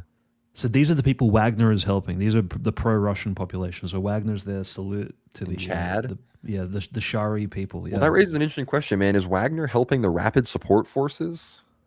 I don't personally think so. I think the Russians are. I think the deal was, look, do not touch our silver mines, our gold mines, because they have over 20. So Wagner manages over 20 silver mines across Africa, south of the Sahel. Not even mentioning like Burkina Faso, Mali, like huge amounts of gold, silver, and I think they're basically like, look, you guys have your civil war in Sudan. Do not touch us. From what I understand, Wagner doesn't actually control any like resource extraction areas in Sudan itself, but in case RSF ever spreads across the borders. Because I'm all in on the Sudanese junta. They've pledged support for Iran. They were ostensibly, I don't know if it's still happening, but they were pledging Russia to get a port. So RSF is their, I mean, look, you got Israel, UAE, and RSF is their biggest proxy in Africa. So full death to the Rapid Support Forces, as far as I'm concerned. Hail the Sudanese military junta. Yeah. But moving on to the next round here, 8 out of 10. Oh boy. All right, we're going to need Jacob to tap in. Yeah, Jacob, what are we looking at? Because he should, in theory, be able to tell us if they're not even from the Americas. But I feel like they are. These look like ancient Incas. Like, yeah, some Olmec, some Aztecs, some of that. But they're not like Native Americans, right? They're not like your Cherokees or. Yeah, they don't look. They don't. I mean, I can really usually tell the like ones that are going to be like South Dakota or like Arizona. But Yakub, we need you, Yakub. What are we looking at here? As we hit the 3-hour mark on the stream. Peruvian. Someone says Peruvian looking.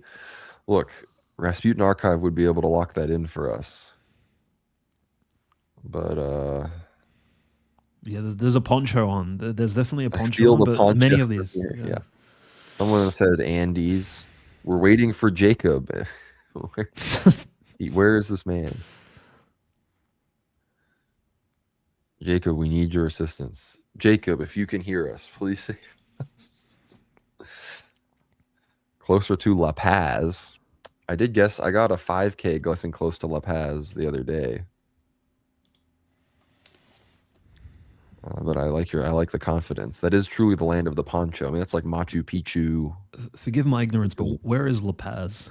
It's right there. It's right where I clicked. Oh, okay. It's in Bolivia, right on the border. Okay. This is a famous. This is where Che Guevara was killed, right? I'm forgetting what it's called. These are the Che Guevara killers. Guatemala? No, bro. We can't be doing Guatemala. I mean, I guess. But where is Jacob? Did he drop off on the stream before we finished Ethno Guesser? We can't do this. All right. People submit your guesses. We need to people are saying Guatemala, people are saying Andes. We can't, that's That's 0 points in many directions if it's wrong. So Mm. we need some more Conrad, conf. did you watch that film, The Lost City of Zed? I did not. Oh, okay. Okay. Movies in this area. I've seen The Mission with Hmm. Robert De Niro and Jeremy Irons. That was a good one. I've seen. Well, it's animated, but of course I watched The Road to El Dorado as a kid. Oh yeah, no, that's a classic. Yeah, that's good. That's a psyop, man. That got all the white guys into the into the local fair. But Cortez pilled. Yeah, all right, now people are saying Philippines. Okay, this chat is not helping. Can we get some? Can but we get some Jacob said real Philippines, experts in the so chat? that's Oh, Jacob crazy. said Philippines. Yeah, that's I take it back. wow, I don't know, man. man. That's You're busting my balls here. I know a lot of Filipinos. Like, man, Like I kind of see it. Like I know a lot of Filipinos. Jacob, elaborate. Blow these people's mentalities.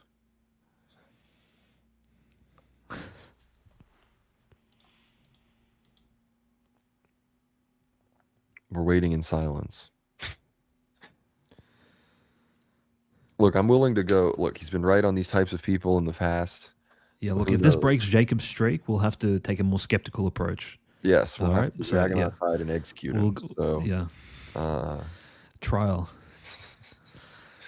all right, Jacob, it's this is a big moment. You think you lock? How do you feel about locking in Philippines?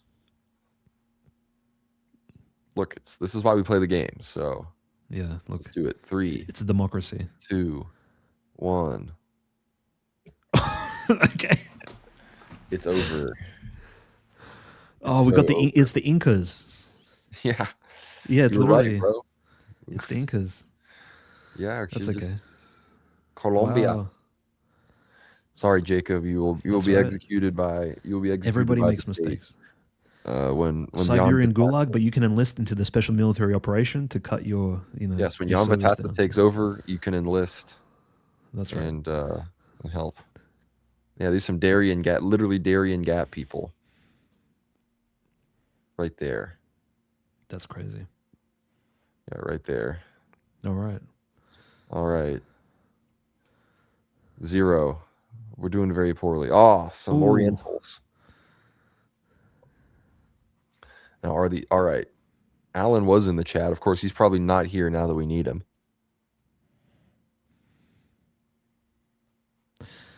What do you think these are, Dmitry? Chinese, Koreans, Japanese, Taiwanese.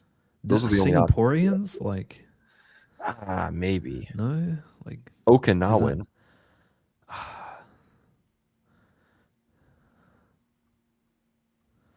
Where's Okinawa? Is that here? Or is that down here? yeah, Okinawa's down there. Is this it? It's Or is it this?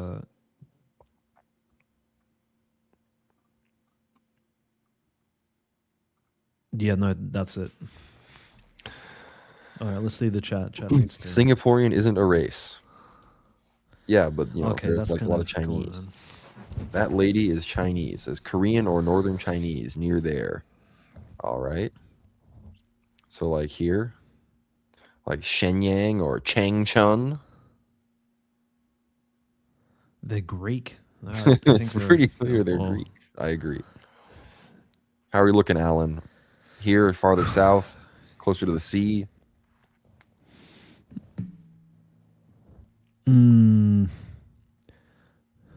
Manchurians or Han Chinese, yeah. They're not Uyghurs. I don't think so. Oh, definitely not.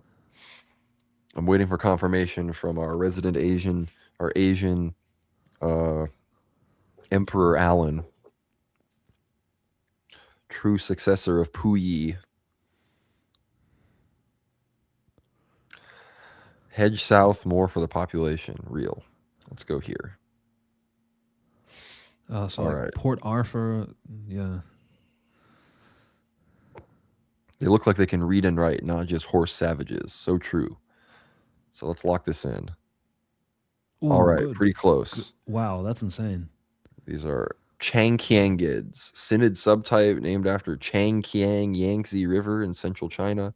Today, the most populous human variety in the world. All right, so these are just Chinese people. That's just, yeah. I mean, these are just Asians. No, Alan Porphyry, but Port Arthur was leased. It's a lease. It's a business commercial deal. Believe me, like we did it for the benefit Oh, of. so you're Okay, Jewish. it's a long conversation. It's a long conversation.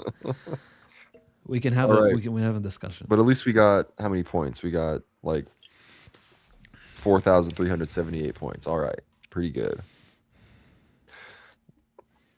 All right. I think the next one is the final round. All right, we got to get a 5,000 here. Oh, and they hit Wow. us with something interesting. Yeah. Are these just Armenians? Like, I think these might just be Armenians. Um, I mean, tell me the guy on the left doesn't look like Kevork Almasian. Borat, yeah, but he's an Ashkenazi. That's the thing. And what are Ashkenazi? They are Armenoid. Nah, Kevork Almasian is Armenian. Oh yeah, that's right. Yeah.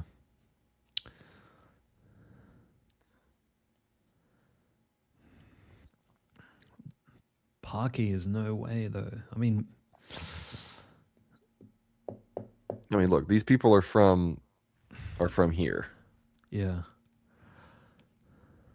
They're from Greater Iran. They're from the Greater Persian region. Yes. The Empire of Persia. Yeah, I mean, they could easily be in Iran.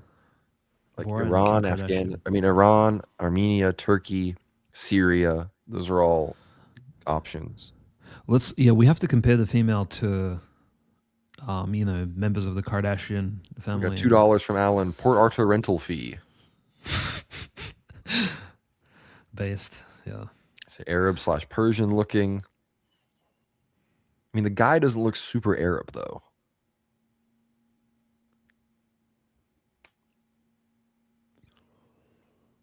Maybe we hedge like here. I think yeah, I actually agree with you. Yeah, Iranids for sure. Yeah, I think definitely. Bashar Assad. Yeah, the guy's kind of got an Assadian look. He's a member of the Assad family. All right, you feel good on this one, maybe? Yeah. I'm happy. I think it's balanced. All right, let's lock this in. Oh, it was. Oh, yeah. Good shot. Sniped. Boom. Yep, that's right.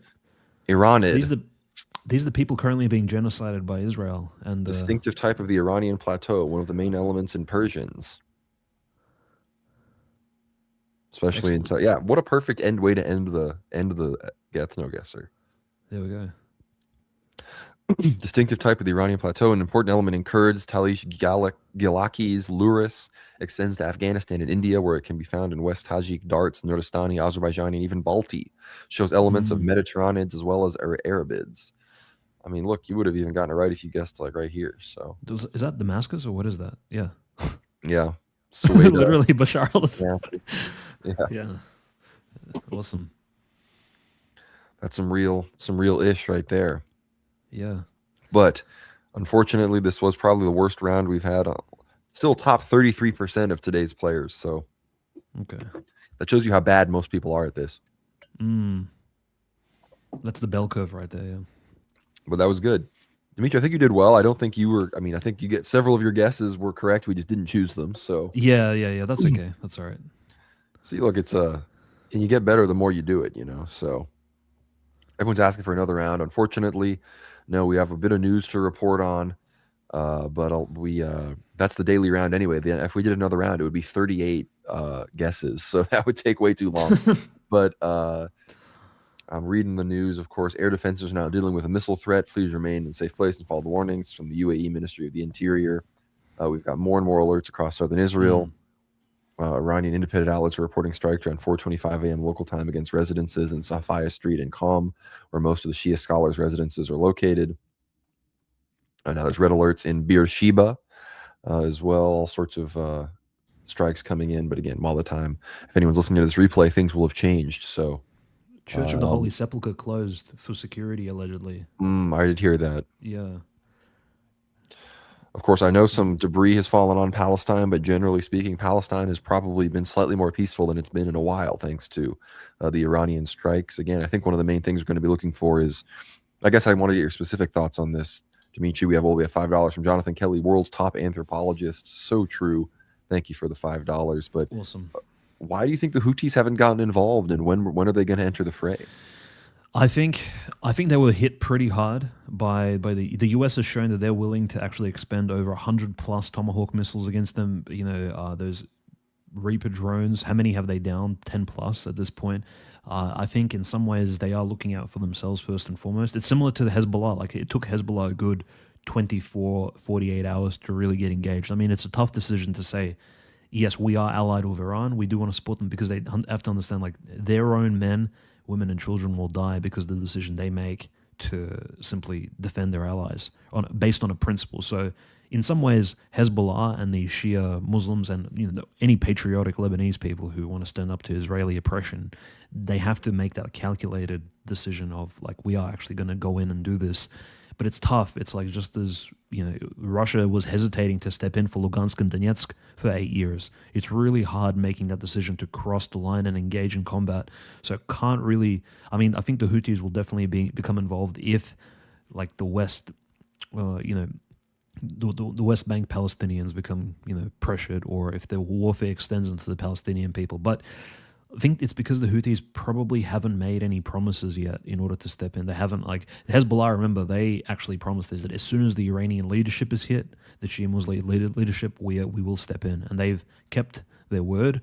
The Houthis didn't make any such promises. So, and honestly, from what I can see, we've also seen a recent war inside of Yemen. So there is potentially the US will literally just call for the UAE or Saudi Arabia to just step in on the ground if they feel pressure that the Suez Canal, the Red Sea, Gulf of the Gulf of Aden will become like a no-go zone for freight. They might just say, "Look, Saudi Arabia, you have our blessing, you have our Reaper drones. We will bomb the Houthis into the Stone Age." And that's probably, I think they're willing to actually take that bet and literally just have the Saudis annex Yemen, like, or begin some sort of proxy Afghanistan-style war there, which is insane. But we did see the UAE fight the Saudis in Yemen recently, and maybe that's what sort of is deterring the Houthis a bit. They're kind of considering how like the aggressive enemy they're facing is actually willing to take it all the way and maybe threaten everything they've built there. So yeah, that's probably why they haven't. I'm not saying they're cowardly. I think it's just a very tough decision to actually join into this conflict at the moment. Because look, the Americans and Israelis, they're deadly enemies. They will kill you and your leaders. They'll kill families, innocent children, women. There's no sort of deterrence. And look, they're attacking Iran with everything they have at the moment. So yeah, I think it's really just it's a balancing act. It's a calculating decision, and they have to be willing to put everything on the line if they engage. Like the future of Yemen will be on the line. It's not just the isolated support cadre, or they're just going to shoot missiles at the Gulf states or at Israel a couple of times. It'll be a full-on civilizational war for them. So sadly, the stakes are very, very high for the Yemenis Houthis. No, and that's, I think, a decent enough place to end it. Apparently, we have a statement here from the president of the UAE, His Highness Sheikh Mohammed bin Zayed Al Nahyan. He says, "We are in a time of war, and I promise them that we will fulfill our duty. The UAE is beautiful and attractive. We are no easy prey." Okay, dog, whatever. But thank you, everybody, for tuning in. It's been an incredible stream. Like the stream, leave a comment, let us know what you thought. If you like what you've heard here and you want to get more and you want to hear more, please get behind the paywall at worldwarnow.co. That is right here. You can find it in the description, wherever you may be watching this after the fact. But get behind the paywall, and if you want to see all the content you get access to, click the Ether Hour tab right here, and you get access to, at this point, hundreds and hundreds of Ether Hour episodes, hours and hours of podcast content, including our recent deep dive on the occult world of Jeffrey Epstein with Anthony Westgate, our discussion about the growth of orthodoxy in America with Cleave to Antiquity, Andrei Afanasiev, a huge discussion with Dr. Matthew Raphael Johnson.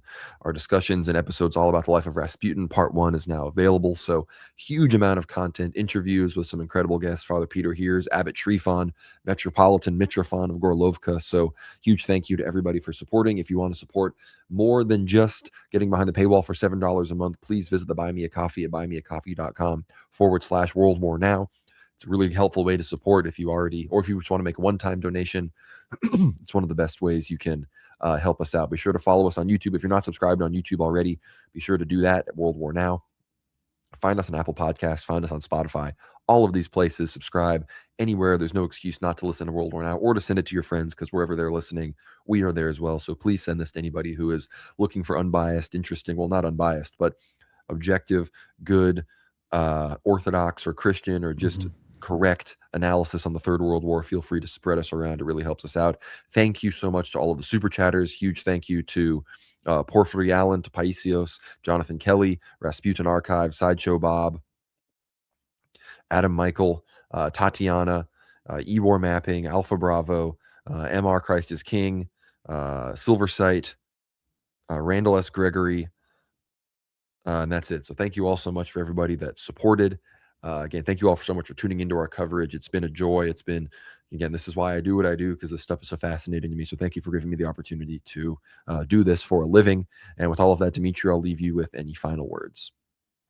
No, absolutely. Keep all of the Orthodox Christians in the Middle East, Eastern Europe in your prayers, and just pray for the innocent people, I think, in Iran, Ukraine, Russia at the moment, who are literally on the front lines of this Talmudic war. And as, like, just following on from the words of the rabbi of Ukraine, look, they see this as a war against both Iran and Russia, as against the so-called axis of evil. So we just have to keep the so-called axis of evil, to the good guys in this conflict, in our prayers, because really we know the plan of the Zionist Talmudic state of Israel. We know what they're going for at the moment. America is subjugated. They're using America as their pawn. They're using the Trump administration. So keep us, myself, Conrad, in your prayers, and all of those innocent people that no doubt will, of course, now are suffering because of these tragic, savage actions by, again, Israel and its allies in this particular conflict. So thank you, everyone. Keep us in your prayers. Keep the church in your prayers. Pray for an end to the schism. Pray that orthodoxy would grow in the midst of all of this, and the prophecies would be fulfilled towards the glory of God. But with all of that, thank you again so much for tuning in. Check out the Ether Hour episode with Anthony Westgate this week. And with all of that, we will see you guys on the next one. God bless.